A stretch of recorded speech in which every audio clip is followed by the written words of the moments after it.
Dear friends, ಎಲ್ರಿಗೂ ನಮಸ್ಕಾರ. ಜ್ಞಾನಗಂಗೋತ್ರಿ ಸಂಸ್ಥೆಯ ಇನ್ಕ್ವೆಸ್ಟ್ ಪ್ರಚಲಿತ ಘಟನೆಗಳ ಸರಣಿಗೆ ತಮ್ಮೆಲ್ಲರಿಗೂ ಮತ್ತೊಮ್ಮೆ ಸ್ವಾಗತ. ಇವತ್ತು ನಾವು ಸಂಚಿಕೆ ಸಂಖ್ಯೆ 747 ಡಿಸ್ಕಸ್ ಮಾಡ್ತಾ ಇದ್ದೇವೆ. ದಿನಾಂಕ 18 ಮತ್ತು 19 ಸೆಪ್ಟೆಂಬರ್ 2024 ಎಲ್ಲ ಪ್ರಚಲಿತ ಘಟನೆಗಳನ್ನು ಡಿಸ್ಕಸ್ ಮಾಡ್ತಾ ಇದ್ದೇವೆ. ಸೊ ಇವತ್ತಿನ ಅಪ್ಡೇಟ್ಸನ್ನು ತಿಳಿಯೋದಕ್ಕಿಂತ ಮುಂಚೆ ಕಳೆದ ಸಂಚಿಕೆಯ 2 ಪ್ರಶ್ನೆಗಳ ಉತ್ತರಗಳು, ಪ್ರಶ್ನೆ ಸಂಖ್ಯೆ 1ಕ್ಕೆ ಆಪ್ಷನ್ ಸಿ ಮತ್ತು ಪ್ರಶ್ನೆ ಸಂಖ್ಯೆ 2ಕ್ಕೆ ಆಪ್ಷನ್ ಡಿ ಸರಿ ಉತ್ತರವಾಗಿರುತ್ತೆ. ಹಾಗಿದ್ರೆ ಇವತ್ತಿನ ಮೊದಲನೇ ಪ್ರಶ್ನೆಗೆ ಬರೋಣ. ಏಕಕಾಲಿಕ ಚುನಾವಣೆಗಳ ಉನ್ನತ ಮಟ್ಟದ ಸಮಿತಿಯ ಅಧ್ಯಕ್ಷರು ಯಾರಾಗಿದ್ದರು? Who chaired the high level committee on simultaneous election. So ನಾನು ಮಾತಾಡ್ತಾ ಇರ್ತಕ್ಕಂಥದ್ದು ಏಕಕಾಲದಲ್ಲಿ ನಮ್ಮ ಭಾರತ ದೇಶದಲ್ಲಿ ಚುನಾವಣೆಗಳನ್ನು ನಡೆಸಲಿಕ್ಕೆ ಸೊ ಅದರ ಸಾಧಕ ಬಾಧಕಗಳು, ಪ್ರಾಸ್ ಅಂಡ್ ಕಾನ್ಸ್ ಅಂತ ಹೇಳ್ತೇವೆ. ಸೊ ಅದನ್ನು ಅಧ್ಯಯನ ಮಾಡಲಿಕ್ಕೆ ಒಂದು ಉನ್ನತ ಮಟ್ಟದ ಸಮಿತಿಯನ್ನು ರಚನೆ ಮಾಡಿದ್ರು. ಆ ಸಮಿತಿಯ ಅಧ್ಯಕ್ಷ ಸ್ಥಾನವನ್ನು ಯಾರು ವಹಿಸ್ಕೊಂಡಿದ್ರು ಅಥವಾ ಅದರ ಮುಖ್ಯಸ್ಥರು ಯಾರಾಗಿದ್ದರು ಅನ್ನೋದು ನಮ್ಮ ಪ್ರಶ್ನೆ ಆಗಿರುತ್ತೆ. ಸೊ ಈ ಪ್ರಶ್ನೆಗೆ ಸರಿಯಾದ ಉತ್ತರ ರಾಮನಾಥ ಕೋವಿಂದ್ ರವರು ಇದರ ಅಧ್ಯಕ್ಷ ಸ್ಥಾನವನ್ನು ವಹಿಸ್ಕೊಂಡಿರ್ತಕ್ಕಂಥದ್ದನ್ನು ನಾವು ನೋಡ್ಬೋದಾಗಿರುತ್ತೆ. ಸೊ ಈ ಆರ್ಟಿಕಲ್ ನಮಗೆ ಬಹಳ ಇಂಪಾರ್ಟೆಂಟ್ ಆಗಿರುತ್ತೆ. ಬಿಕಾಸ್ ಇದರ ಮೇಲೆ ಸಾಕಷ್ಟು ಸಾಂವಿಧಾನಿಕ ತಿದ್ದುಪಡಿಗಳಿಗೆ ಸಂಬಂಧಪಟ್ಟಂತೆ ಜನರಲ್ ಸ್ಟಡೀಸಲ್ಲಿ ನಮಗೆ ಪ್ರಶ್ನೆಗಳನ್ನು ಕೇಳ್ಬೋದಾಗಿರುತ್ತೆ. ಅದ್ರ ಜೊತೆಗೆ PSI ಪ್ರಬಂಧ ಬರವಣಿಗೆಯಲ್ಲಿ ಇದು ಒನ್ ಆಫ್ ದಿ ಟಾಪಿಕ್ಸ್ ಆಗಿ ಬರ್ತಕ್ಕಂಥ ಒಂದು ಸಾಧ್ಯತೆ ಇರುತ್ತೆ. ಈ ನಿಟ್ಟಿನಲ್ಲಿ ಈ ಪ್ರಬಂಧಕ್ಕೆ ಸಂಬಂಧಪಟ್ಟಿರ್ತಕ್ಕಂಥ ಅಥವಾ ಈ ಒಂದು ಆರ್ಟಿಕಲ್ಗೆ ಸಂಬಂಧಪಟ್ಟಿರ್ತಕ್ಕಂಥ ಬಹುತೇಕ ಮಾಹಿತಿಯನ್ನು ನಾವಿಲ್ಲಿ ಡಿಸ್ಕಸ್ ಮಾಡ್ತಾ ಬರೋಣ. ಹಾಗಿದ್ರೆ ಈ ಒಂದು ಕಾನ್ಸೆಪ್ಟನ್ನು ನಾವೇನಂತ ಕರಿತೀವಿ ಅಂದರೆ ಸೈಮಲ್ಟೇನಿಯಸ್ ಎಲೆಕ್ಷನ್ಸ್ ಅಥವಾ ಏಕಕಾಲಿಕ ಚುನಾವಣೆಗಳು ಅಂತ ಹೇಳ್ತೇವೆ. ಸೊ ಈ ಒಂದು ಸಮಿತಿಯನ್ನ ಯಾರು ಅಧ್ಯಕ್ಷ ಸ್ಥಾನವನ್ನು ವಹಿಸಿಕೊಂಡಿರ್ತಾರೆ ಅಂದ್ರೆ ಫಾರ್ಮರ್ ಪ್ರೆಸಿಡೆಂಟ್ ಅಥವಾ ನಮ್ಮ ಭಾರತ ದೇಶದ ಮಾಜಿ ರಾಷ್ಟ್ರಪತಿಗಳಾಗಿರ್ತಕ್ಕಂಥ ರಾಮನಾಥ್ ಕೋವಿಂದ್ ರವರು ವಹಿಸಿಕೊಂಡಿರ್ತಕ್ಕಂಥದ್ದನ್ನು ನಾವು ನೋಡ್ಬೋದಾಗಿರುತ್ತೆ.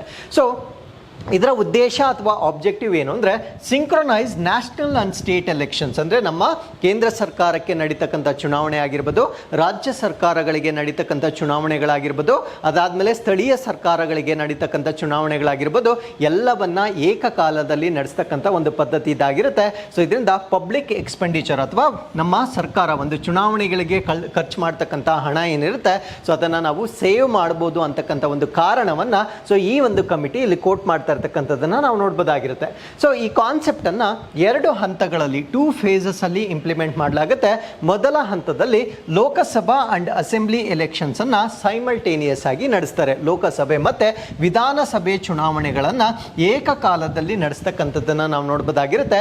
ಸೊ ಈ ಚುನಾವಣೆಗಳು ಆದ ವಿತಿನ್ 100 ಡೇಸ್ ಅಂದರೆ 100 ದಿನಗಳ ಒಳಗಾಗಿ ಲೋಕಲ್ ಬಾಡಿ ಎಲೆಕ್ಷನ್ ಅಥವಾ ಸ್ಥಳೀಯ ಸಂಸ್ಥೆಗಳ ಚುನಾವಣೆಗಳನ್ನು 100 ದಿನಗಳ ಒಳಗಾಗಿ ನಡೆಸ್ತಕ್ಕಂಥದ್ದನ್ನು ನಾವು 2ನೇ ಹಂತದಲ್ಲಿ ಈ ಒಂದು ಕಾನ್ಸೆಪ್ಟ್ನಲ್ಲಿ ನಾವು ನೋಡ್ಬೋದಾಗಿರುತ್ತೆ. ಹಾಗಿದ್ರೆ ಇದರ ಹಿಸ್ಟಾರಿಕಲ್ ಕಾಂಟೆಕ್ಸ್ಟ್ ಅನ್ನು ನಾವು ನೋಡೋದಾದ್ರೆ ನಮ್ಮ ಭಾರತ ದೇಶದಲ್ಲಿ ಈ ಒಂದು ಸೈಮಲ್ಟೇನಿಯಸ್ ಎಲೆಕ್ಷನ್ಸ್ ಅಂತಕ್ಕಂಥದ್ದನ್ನ 1951 ನಿಂದ 1967 ವರೆಗೂ ನಾವು ನೋಡ್ಬೋದಾಗಿರುತ್ತೆ. ಅದಾದ್ಮೇಲೆ ಇದು ಯಾಕೆ ಡಿಸ್ಟರ್ಬ್ ಆಯಿತು ಅದಕ್ಕೆ ಕೆಲವೊಂದು ಕಾರಣಗಳಿರ್ತವೆ. ಸೊ ಡಿಸ್ಟರ್ಬ್ ಆಗಲಿಕ್ಕೆ ಮೊದಲ ಕಾರಣ ಏನು ಅಂದರೆ ಪೊಲಿಟಿಕಲ್ ಇನ್ಸ್ಟೆಬಿಲಿಟಿ, ಅಂದರೆ ನಮ್ಮ ದೇಶದಲ್ಲಿ ಆಗಿರ್ತಕ್ಕಂಥ ರಾಜಕೀಯ ಅಸ್ಥಿರತೆಗಳಾಗಿರ್ಬೋದು, ಇದು ಇದಕ್ಕೆ ಪ್ರಮುಖ ಕಾರಣವಾಗಿರುತ್ತೆ. 2ನೇ ಕಾರಣ ಏನು ಅಂದರೆ ರೈಸ್ ಆಫ್ ರೀಜನಲ್ ಪಾರ್ಟೀಸ್. ನಮ್ಮ ಭಾರತ ದೇಶದಲ್ಲಿ ಸ್ವತಂತ್ರ ನಂತರ ಸಾಕಷ್ಟು ಸ್ಥಳೀಯ ಪಕ್ಷಗಳು ಹುಟ್ಟಿಕೊಂಡಿರ್ತವೆ. ಸೊ ಅದು ಕೂಡ ಈ ಒಂದು ಸೈಮಲ್ಟೇನಿಯಸ್ ಎಲೆಕ್ಷನ್ ಬ್ರೇಕ್ ಆಗಲಿಕ್ಕೆ ಒಂದು ಕಾರಣವಾಗಿರುತ್ತೆ.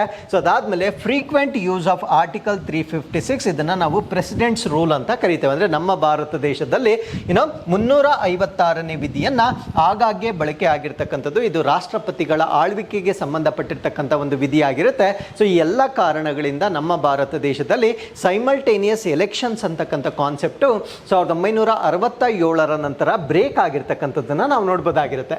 ಸೊ ಇನ್ನೂ ಕೂಡ ನಮ್ಮ ಪ್ರಪಂಚದ ಕೆಲವೊಂದು ರಾಷ್ಟ್ರಗಳಲ್ಲಿ ಇದೇ ಪದ್ಧತಿಯನ್ನು ಬಳಕೆ ಮಾಡ್ತಾ ಇದ್ದಾರೆ. ಕೆಲವೊಂದು ಎಕ್ಸಾಂಪಲ್ಸನ್ನು ಹೇಳೋದಾದರೆ South Africa, Sweden, Germany, Britain. So ಈ ರಾಷ್ಟ್ರಗಳಲ್ಲಿ ಇನ್ನೂ ಕೂಡ ಸೈಮಲ್ಟೇನಿಯಸ್ ಎಲೆಕ್ಷನ್ಸ್ ಪದ್ಧತಿಯನ್ನು ನಾವು ವಿಟ್ನೆಸ್ ಮಾಡ್ಬೋದಾಗಿರುತ್ತೆ. ಸೊ ಈ ಸೈಮಲ್ಟೇನಿಯಸ್ ಎಲೆಕ್ಷನ್ಸ್ಗೆ ಸಂಬಂಧಪಟ್ಟಂತೆ various reports, commissions including our law commission ಅಥವಾ ಕಾನೂನು ಆಯೋಗ ಅಂತ ನಾವೇನು ಹೇಳ್ತೇವೆ, ಎಲ್ಲರೂ ಕೂಡ ಇದರ ಪರವಾಗಿ ಶಿಫಾರಸುಗಳನ್ನು ಕೊಟ್ಟಿರ್ತಕ್ಕಂಥದ್ದನ್ನು ನಾವಿಲ್ಲಿ ಗಮನಿಸಬಹುದಾಗಿರುತ್ತೆ. ಸೊ ಅದಾದಮೇಲೆ ಈ ಒಂದು ಹೈ ಲೆವೆಲ್ ಕಮಿಟಿಯನ್ನ ಈಗ ಏನು ರಚನೆ ಮಾಡಿದ್ರು ಅಂದರೆ ಲೇಟೆಸ್ಟ್ ಆಗಿ ಮಾಡಿರ್ತಕ್ಕಂಥ ಒಂದು ಸಮಿತಿ ಏನಿರುತ್ತೆ, ಈ ಸಮಿತಿ ಒನ್ ನೇಷನ್ ಒನ್ ಎಲೆಕ್ಷನ್ ಅನ್ನ ಮಾಡಲಿಕ್ಕೆ 2 ಪ್ರಮುಖವಾಗಿರ್ತಕ್ಕಂಥ ಕಾರಣಗಳನ್ನು ಕೊಡ್ತಾರೆ. ಸೊ ಮೊದಲ ಕಾರಣ ಏನು ಅಂದರೆ ಫ್ರೀಕ್ವೆಂಟ್ ಆಗಿ ಎಲೆಕ್ಷನ್ಸ್ ಅನ್ನ ಮಾಡೋದ್ರಿಂದ ಡ್ರೈನ್ ಆನ್ ದಿ ಎಕಾನಮಿ ಅಂತ ಹೇಳ್ತೇವೆ. ಅಂದರೆ ನಮ್ಮ ಒಂದು ಆರ್ಥಿಕತೆಯ ಮೇಲೆ ಒತ್ತಡ ಹೆಚ್ಚಾಗ್ತಕ್ಕಂಥದ್ದು ಒಂದು ಕಾರಣವಾಗಿರುತ್ತೆ.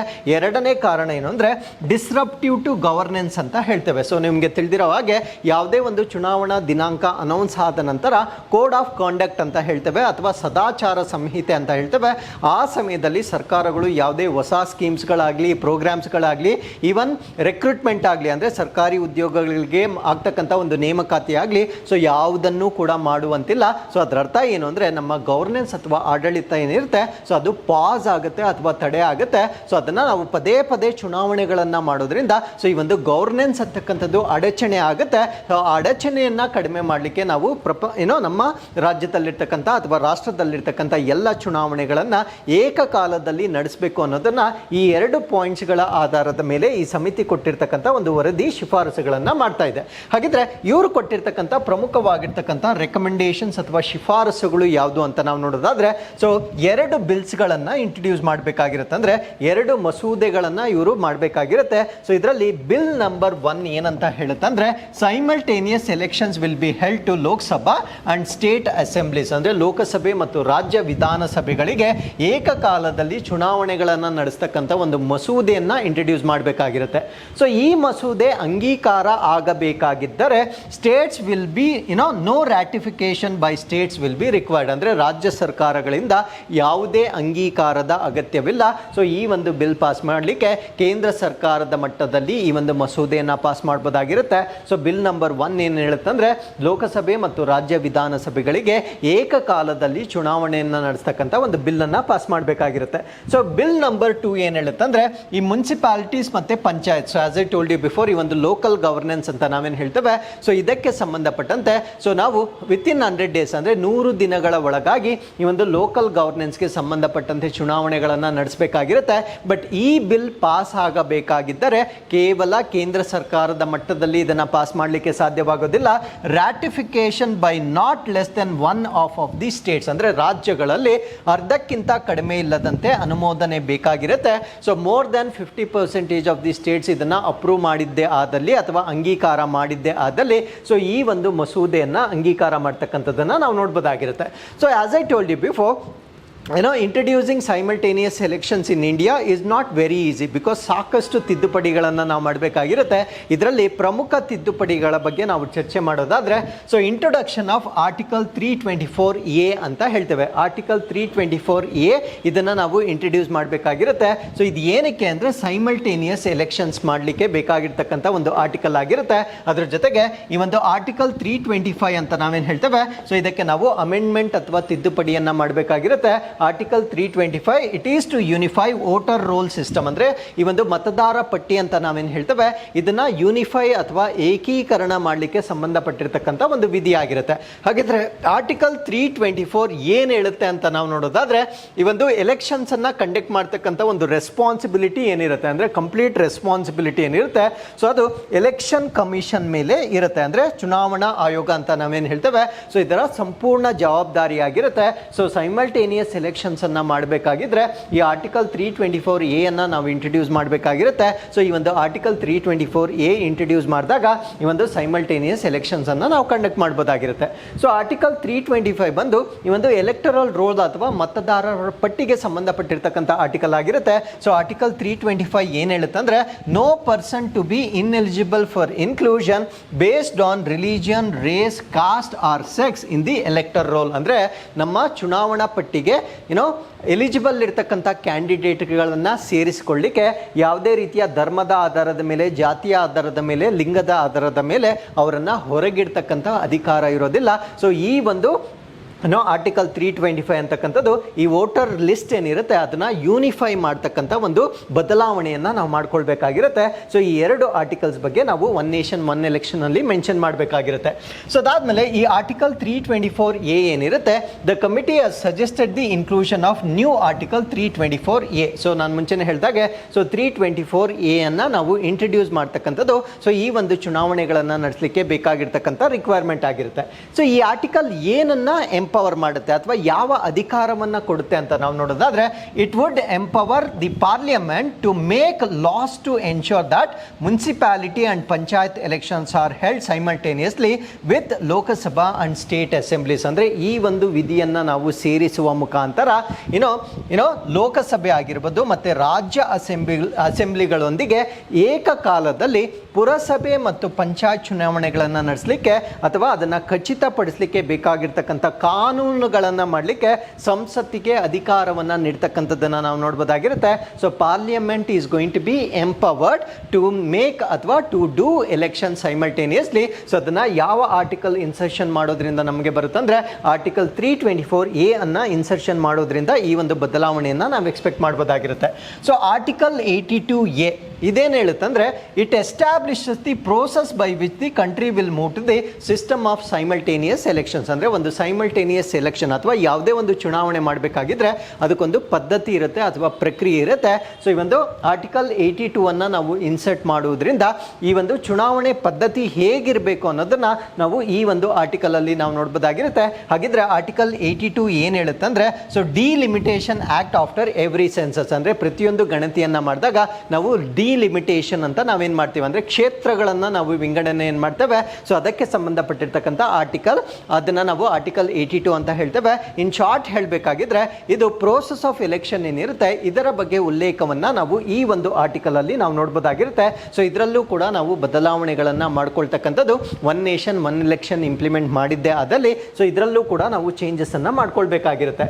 So it has recommended that the power of parliament under 377 should be expanded to include conduct of simultaneous elections. ಅಂದರೆ 327ನೇ ವಿಧಿಯ ಅಡಿಯಲ್ಲಿ ಸಂಸತ್ತಿನ ಅಧಿಕಾರವನ್ನು ಏಕಕಾಲದ ಚುನಾವಣೆಗಳನ್ನು ನಡೆಸಲಿಕ್ಕೆ ವಿಸ್ತರಿಸಬೇಕಾಗಿರುತ್ತೆ. ಅಂದರೆ ಪವರ್ ಆಫ್ ಪಾರ್ಲಿಮೆಂಟ್ ಏನಿರುತ್ತೆ ಸೊ ಅದನ್ನು ಸೈಮಲ್ಟೇನಿಯಸ್ ಎಲೆಕ್ಷನ್ಸ್ ಅನ್ನು ನಡಲಿಕ್ಕೆ ಸೊ ಅದಕ್ಕೆ ಬೇಕಾಗಿರ್ತಕ್ಕಂಥ ಒಂದು ಅಧಿಕಾರಗಳನ್ನು ಅಥವಾ ಆ ಒಂದು ಅಧಿಕಾರವನ್ನು ಎಕ್ಸ್ಪ್ಯಾಂಡ್ ಮಾಡಬೇಕಾಗಿರುತ್ತೆ ಅಥವಾ ವಿಸ್ತರಣೆ ಮಾಡಬೇಕಾಗಿರೋದನ್ನ ಈ ಒಂದು ಆರ್ಟಿಕಲ್ 327 ಅಲ್ಲಿ ನಾವು ನೋಡ್ಬೋದಾಗಿರುತ್ತೆ.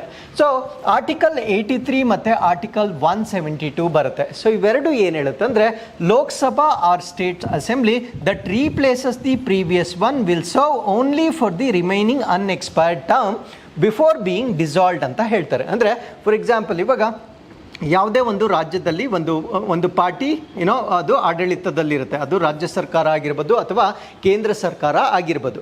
ಸೊ ಇವಾಗ ಈ ಒಂದು ಪಾರ್ಟಿ ಏನಾದರೂ ಡಿಸಾಲ್ವ್ ಆದರೆ ಡ್ಯೂ ಟು ವೇರಿಯಸ್ ರೀಸನ್ಸ್ ಅದರ ಮೆಜಾರಿಟಿಯನ್ನು ಏನಾದರೂ ಕಳೆದುಕೊಂಡರೆ ಹೊಸ ಚುನಾವಣೆಯನ್ನು ನಡೆಸಬೇಕಾಗಿರುತ್ತೆ. ಅಂದರೆ ನ್ಯೂ ಎಲೆಕ್ಷನ್ಸನ್ನು ಕಂಡಕ್ಟ್ ಮಾಡಲಾಗುತ್ತೆ. ಸೊ ಇವಾಗ ಆಲ್ರೆಡಿ ಎಕ್ಸಿಸ್ಟಿಂಗ್ ಪಾರ್ಟಿ 2 ವರ್ಷಗಳ ಕಾಲ ತನ್ನ ಆಡಳಿತವನ್ನು ನಿರ್ವಹಿಸಿಬಿಟ್ಟಿರುತ್ತೆ. ಸೊ 2 ವರ್ಷಗಳ ನಂತರ ತನ್ನ ಬಹುಮತವನ್ನು ಕಳೆದುಕೊಳ್ಳುತ್ತೆ. ಸೊ ಅದಾದಮೇಲೆ ಎಲೆಕ್ಷನ್ಸ್ ಮತ್ತೆ ಮಾಡ್ತಾರೆ. ಎಲೆಕ್ಷನ್ಸ್ ಅನ್ನ ಮಾಡಿದಾಗ ಹೊಸ ಸರ್ಕಾರ ಏನು ಆಯ್ಕೆ ಆಗುತ್ತೆ ಸೊ ಅದು 5 ವರ್ಷಗಳ ಕಾಲ ಅಧಿಕಾರವನ್ನ ಹೊಂದಿರೋದಿಲ್ಲ, ಕೇವಲ ಉಳಿದ 3 ವರ್ಷಗಳಿಗೆ ಮಾತ್ರ ಸರ್ಕಾರವನ್ನ ನಿರ್ವಹಿಸಬೇಕಾಗಿರುತ್ತೆ. ಸೊ ಈ ಒಂದು ಬದಲಾವಣೆಗಳನ್ನು ನಾವು ಆರ್ಟಿಕಲ್ 83(4) ಮತ್ತೆ ಆರ್ಟಿಕಲ್ 172(4) ನಲ್ಲಿ ಸೊ ಇದನ್ನ ಇಂಟ್ರೊಡ್ಯೂಸ್ ಮಾಡೋದ್ರಿಂದ ಇದನ್ನ ನಾವು ಬದಲಾವಣೆಯನ್ನು ಮಾಡ್ಕೊಳ್ಬೋದಾಗಿರುತ್ತೆ. ಸೊ ಈ ಒಂದು ಪೀರಿಯಡ್ ಅನ್ನ ನಾವು ಏನಂತ ಕರಿತೀವಿ ಅಂದ್ರೆ ಅನ್ಎಕ್ಸ್ಪೈರ್ಡ್ ಟರ್ಮ್ ಅಂತ ಕರಿತೀವಿ. ಅಂದ್ರೆ 5 years ಟೆನ್ಯೂರ್ ಏನಿರುತ್ತೆ ಸೊ ಅದರಲ್ಲಿ ಈಗಾಗಲೇ ಮುಗ್ದಿರ್ತಕ್ಕಂಥ ವರ್ಷಗಳನ್ನು ಮೈನಸ್ ಮಾಡಿ ರಿಮೈನಿಂಗ್ ಟೆನ್ಯೂರ್ ಏನಿರುತ್ತೆ ಅಷ್ಟಕ್ಕೆ ಮಾತ್ರ ಸರ್ಕಾರವನ್ನು ನಿರ್ಮಾಣ ಮಾಡ್ತಕ್ಕಂಥದ್ದನ್ನ ಸೊ ಈ ಒಂದು ಆರ್ಟಿಕಲ್ ಪ್ರಕಾರ ನಾವು ನೋಡ್ಬೋದಾಗಿರುತ್ತೆ. ಸೊ ನೆಕ್ಸ್ಟ್ ಬರುತ್ತೆ ಎಲೆಕ್ಷನ್ ಕಮಿಷನ್ ಆಫ್ ಇಂಡಿಯಾಗೆ ಸಂಬಂಧಪಟ್ಟಿರ್ತಕ್ಕಂಥ ಕೆಲವೊಂದು ಮಾಹಿತಿ ನಮಗೆ ಗೊತ್ತಿರಬೇಕಾಗಿರುತ್ತೆ. So it can prepare single electoral roll. ಅಂದರೆ ನಮ್ಮ ಇಡೀ ಭಾರತಕ್ಕೆ ಒಂದೇ ಒಂದು ಚುನಾವಣಾ ಪಟ್ಟಿಯನ್ನು ಪ್ರಿಪೇರ್ ಮಾಡಿದ್ರೆ ಸಾಕಾಗುತ್ತೆ.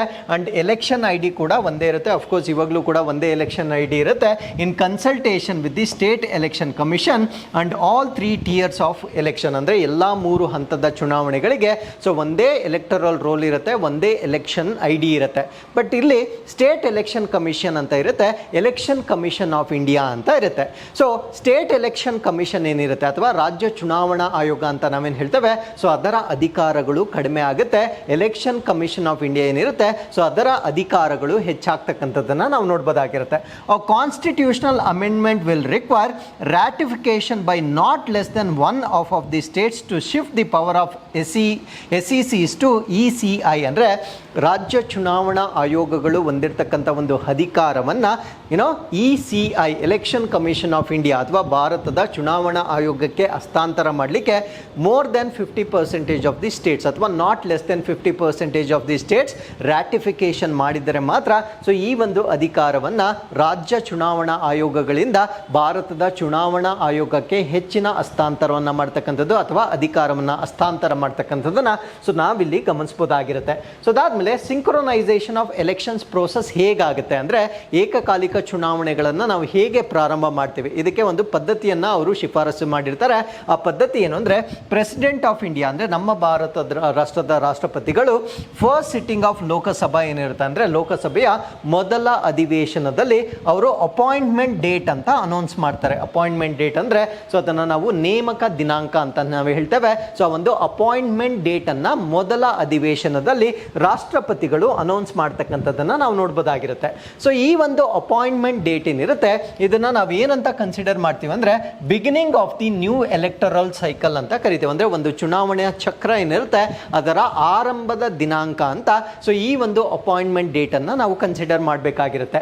ಸೊ ಈ ಒಂದು ಅಪಾಯಿಂಟ್ಮೆಂಟ್ ಡೇಟ್ನ ಪ್ರಕಾರ under the proposed article 82A ಅಂದರೆ ಈ ಒಂದು ವಿಧಿ 82A ಏನಿದೆ so all state assemblies elected in any general election held after the appointment date ಅಂದರೆ ಈ ಒಂದು ಅಪಾಯಿಂಟ್ಮೆಂಟ್ ಡೇಟ್ ಆದ ನಂತರ ಯಾವುದೇ ರಾಜ್ಯಗಳಲ್ಲಿ ಚುನಾವಣೆಗಳನ್ನು ನಡೆಸಿದ್ದರೆ ಆ ರಾಜ್ಯಗಳು ಫುಲ್ ಟರ್ಮನ್ನು ಸರ್ವ್ ಮಾಡಲಿಕ್ಕೆ ಸಾಧ್ಯವಾಗೋದಿಲ್ಲ. ಸೊ ಆ ಒಂದು ಫುಲ್ ಟರ್ಮ್ನ ಬದಲಾಗಿ ಆ ಒಂದು ಲೋಕಸಭೆ ಎಲೆಕ್ಷನ್ ನಡೆದಿರ್ತಕ್ಕಂಥ ಟರ್ಮ್ ಎಲ್ಲಿಗೆ ಎಂಡ್ ಆಗುತ್ತೆ ಸೊ ಅಲ್ಲಿಗೆ ಅವರ ಸರ್ಕಾರವನ್ನು ಅಂತ್ಯಗೊಳಿಸಬೇಕಾಗಿರುತ್ತೆ. So what is the meaning of this? For example ಇಲ್ಲಿ ನೋಡೋಣ, 2 ಸ್ಟೇಟ್ಸನ್ನು ನಾನು ಎಕ್ಸಾಂಪಲ್ ತಗೊಂಡಿದ್ದೀನಿ. ಸೊ ವೆಸ್ಟ್ ಬೆಂಗಾಲ್ ಈಗ 2026ಕ್ಕೆ ಚುನಾವಣೆಗೆ ಹೋಗುತ್ತೆ. ಸೊ ನಮ್ಮ ಕರ್ನಾಟಕ ಮುಂದಿನ ಚುನಾವಣೆಗೆ 2028ಕ್ಕೆ ಹೋಗ್ತಕ್ಕಂಥದ್ದನ್ನು ನಾವು ನೋಡ್ಬೋದಾಗಿರುತ್ತೆ. ಸೊ ನಮ್ಮ ಕೇಂದ್ರ ಸರ್ಕಾರದ ಚುನಾವಣೆ ಪ್ರಾಬಬಲಿ ಮೇ ಆರ್ ಜೂನ್ 2029ಗೆ ನಡೆಯುತ್ತೆ. ಸೊ ಇವಾಗ 2029ಗೆ ಎಲೆಕ್ಷನ್ ಫಾರ್ ಲೋಕಸಭಾ ನಡೆಯುತ್ತೆ ಅಂದರೆ ಕೇಂದ್ರ ಸರ್ಕಾರದ ಚುನಾವಣೆ ನಡೀತಕ್ಕಂಥದ್ದನ್ನು ನಾವಿಲ್ಲಿ ನೋಡ್ಬೋದಾಗಿರುತ್ತೆ. ಸೊ ನಮ್ಮ ಕರ್ನಾಟಕದ ಚುನಾವಣೆ 2028ಕ್ಕೆ ನಡೆಯುತ್ತೆ. ಸೊ 2028 ಆದರೆ 5 ಇಯರ್ಸ್ವರೆಗೆ ಇವರಿಗೆ ಟೆನ್ಯೂರ್ ಇರುತ್ತೆ. ಬಟ್ 5 ಇಯರ್ವರೆಗೂ ಅವ್ರಿಗೆ ಟೆನ್ಯೂರ್ ಇರೋದಿಲ್ಲ. So next Lok Sabha election 2029. So 2028ರಿಂದ 2029 ಕೇವಲ 1 ವರ್ಷ ಇರುತ್ತೆ. ಸೊ 1 ವರ್ಷ ಮಾತ್ರ ಅವರು ಅಧಿಕಾರವನ್ನು ಹೊಂದಿರ್ತಾರೆ. ಸೊ ನೆಕ್ಸ್ಟ್ 2029ಗೆ ಕೇಂದ್ರ ಸರ್ಕಾರದೊಂದಿಗೆ ಅವರು ಸೈಮಲ್ಟೇನಿಯಸ್ ಎಲೆಕ್ಷನ್ನಲ್ಲಿ ಅವರು participate ಮಾಡಬೇಕಾಗಿರುತ್ತೆ.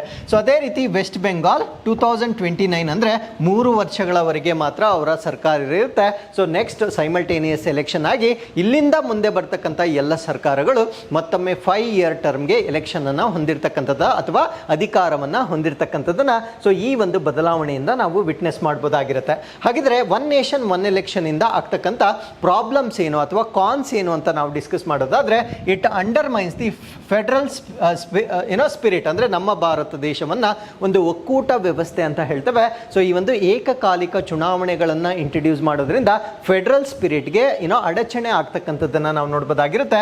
So national political parties ಏನಿರ್ತವೆ they take more advantage than the regional parties ಅಂದರೆ ಸ್ಥಳೀಯ ಸರ್ಕಾರಗಳಿಂದ ಈ ಒಂದು ರಾಜ್ಯ ಮಟ್ಟದಲ್ಲಿ ರಾಷ್ಟ್ರ ಮಟ್ಟದಲ್ಲಿರ್ತಕ್ಕಂಥ ಸರ್ಕಾರಗಳಿಗೆ ಹೆಚ್ಚಿನ ಪ್ರಯೋಜನವಾಗ್ತಕ್ಕಂಥದ್ದನ್ನು ಈ ಒಂದು one nation one election concept ಅಲ್ಲಿ ನಾವು ನೋಡ್ಬೋದಾಗಿರುತ್ತೆ. ಸೊ ಇದರಿಂದ ನಮ್ಮ ಭಾರತ ದೇಶದ ಈ ಒಂದು ಫೆಡರಲ್ ಸಿಸ್ಟಮ್ ಅಂತ ನಾವೇನು ಹೇಳ್ತೇವೆ ಸೊ ಇದಕ್ಕೆ ಅಡಚಣೆ ಆಗ್ತಕ್ಕಂಥದ್ದನ್ನು ನಾವಿಲ್ಲಿ ಗಮನಿಸಬಹುದಾಗಿರುತ್ತೆ. ಸೊ ಫಾರ್ಮರ್ ಎಲೆಕ್ಷನ್ ಕಮಿಷನರ್ ಅಂದರೆ ಮಾಜಿ ಚುನಾವಣಾ ಆಯುಕ್ತರಾಗಿರ್ತಕ್ಕಂಥ SY ಕುರೇಶಿ ಅವರು ಒಂದು ಒಪಿನಿಯನನ್ನು ಕೊಟ್ಟಿರ್ತಾರೆ. ಸೊ ಅವರು ಆ್ಯಕ್ಚುಲಿ ಒಂದು ಒನ್ ನೇಷನ್ ಒನ್ ಎಲೆಕ್ಷನ್ ಅಂತಕ್ಕಂಥ ಕಾನ್ಸೆಪ್ಟನ್ನು ಕ್ರಿಟಿಸೈಸ್ ಮಾಡಿರ್ತಾರೆ. ಇವರು ಕೂಡ ಏನು ಹೇಳ್ತಾರೆ ಅಂದರೆ ಸೊ ಈ ಒಂದು ಕಾನ್ಸೆಪ್ಟನ್ನು ಇಂಟ್ರಡ್ಯೂಸ್ ಮಾಡೋದ್ರಿಂದ blurring distinctions between the national and local issues ಅಂದರೆ ರಾಜ್ಯ ಮಟ್ಟದಲ್ಲಿರ್ತಕ್ಕಂಥ ಸಮಸ್ಯೆಗಳು ರಾಷ್ಟ್ರ ಮಟ್ಟದಲ್ಲಿರ್ತಕ್ಕಂಥ ಸಮಸ್ಯೆಗಳು ಅದನ್ನು ಬ್ಲರ್ ಮಾಡುತ್ತೆ. ಅಂದರೆ ಬ್ರಾಡರ್ ಕಾಂಟೆಕ್ಸ್ಟಲ್ಲಿ ರಾಷ್ಟ್ರ ಮಟ್ಟದಲ್ಲಿರ್ತಕ್ಕಂಥ ಸಮಸ್ಯೆಗಳಿಗೆ ಹೆಚ್ಚಿನ ಪ್ರಾಮುಖ್ಯತೆ ಪ್ರಾಮುಖ್ಯತೆ ನೀಡಲಾಗುತ್ತೆ. ಬಟ್ ಸ್ಥಳೀಯವಾಗಿರ್ತಕ್ಕಂಥ ಸಮಸ್ಯೆಗಳಿಗೆ ಅಷ್ಟೊಂದು ಪ್ರಾಮುಖ್ಯತೆಯನ್ನು ನೀಡಲಾಗುವುದಿಲ್ಲ. ಸೊ ಅದು ಈ ಒಂದು ಪದ್ಧತಿಯಲ್ಲಿರ್ತಕ್ಕಂಥ one of the major drawback ಅಂತ ಮಾಜಿ ಚುನಾವಣಾ ಆಯುಕ್ತರು ಹೇಳಿರ್ತಕ್ಕಂಥದ್ದನ್ನು ನಾವು ನೋಡ್ಬೋದಾಗಿರುತ್ತೆ.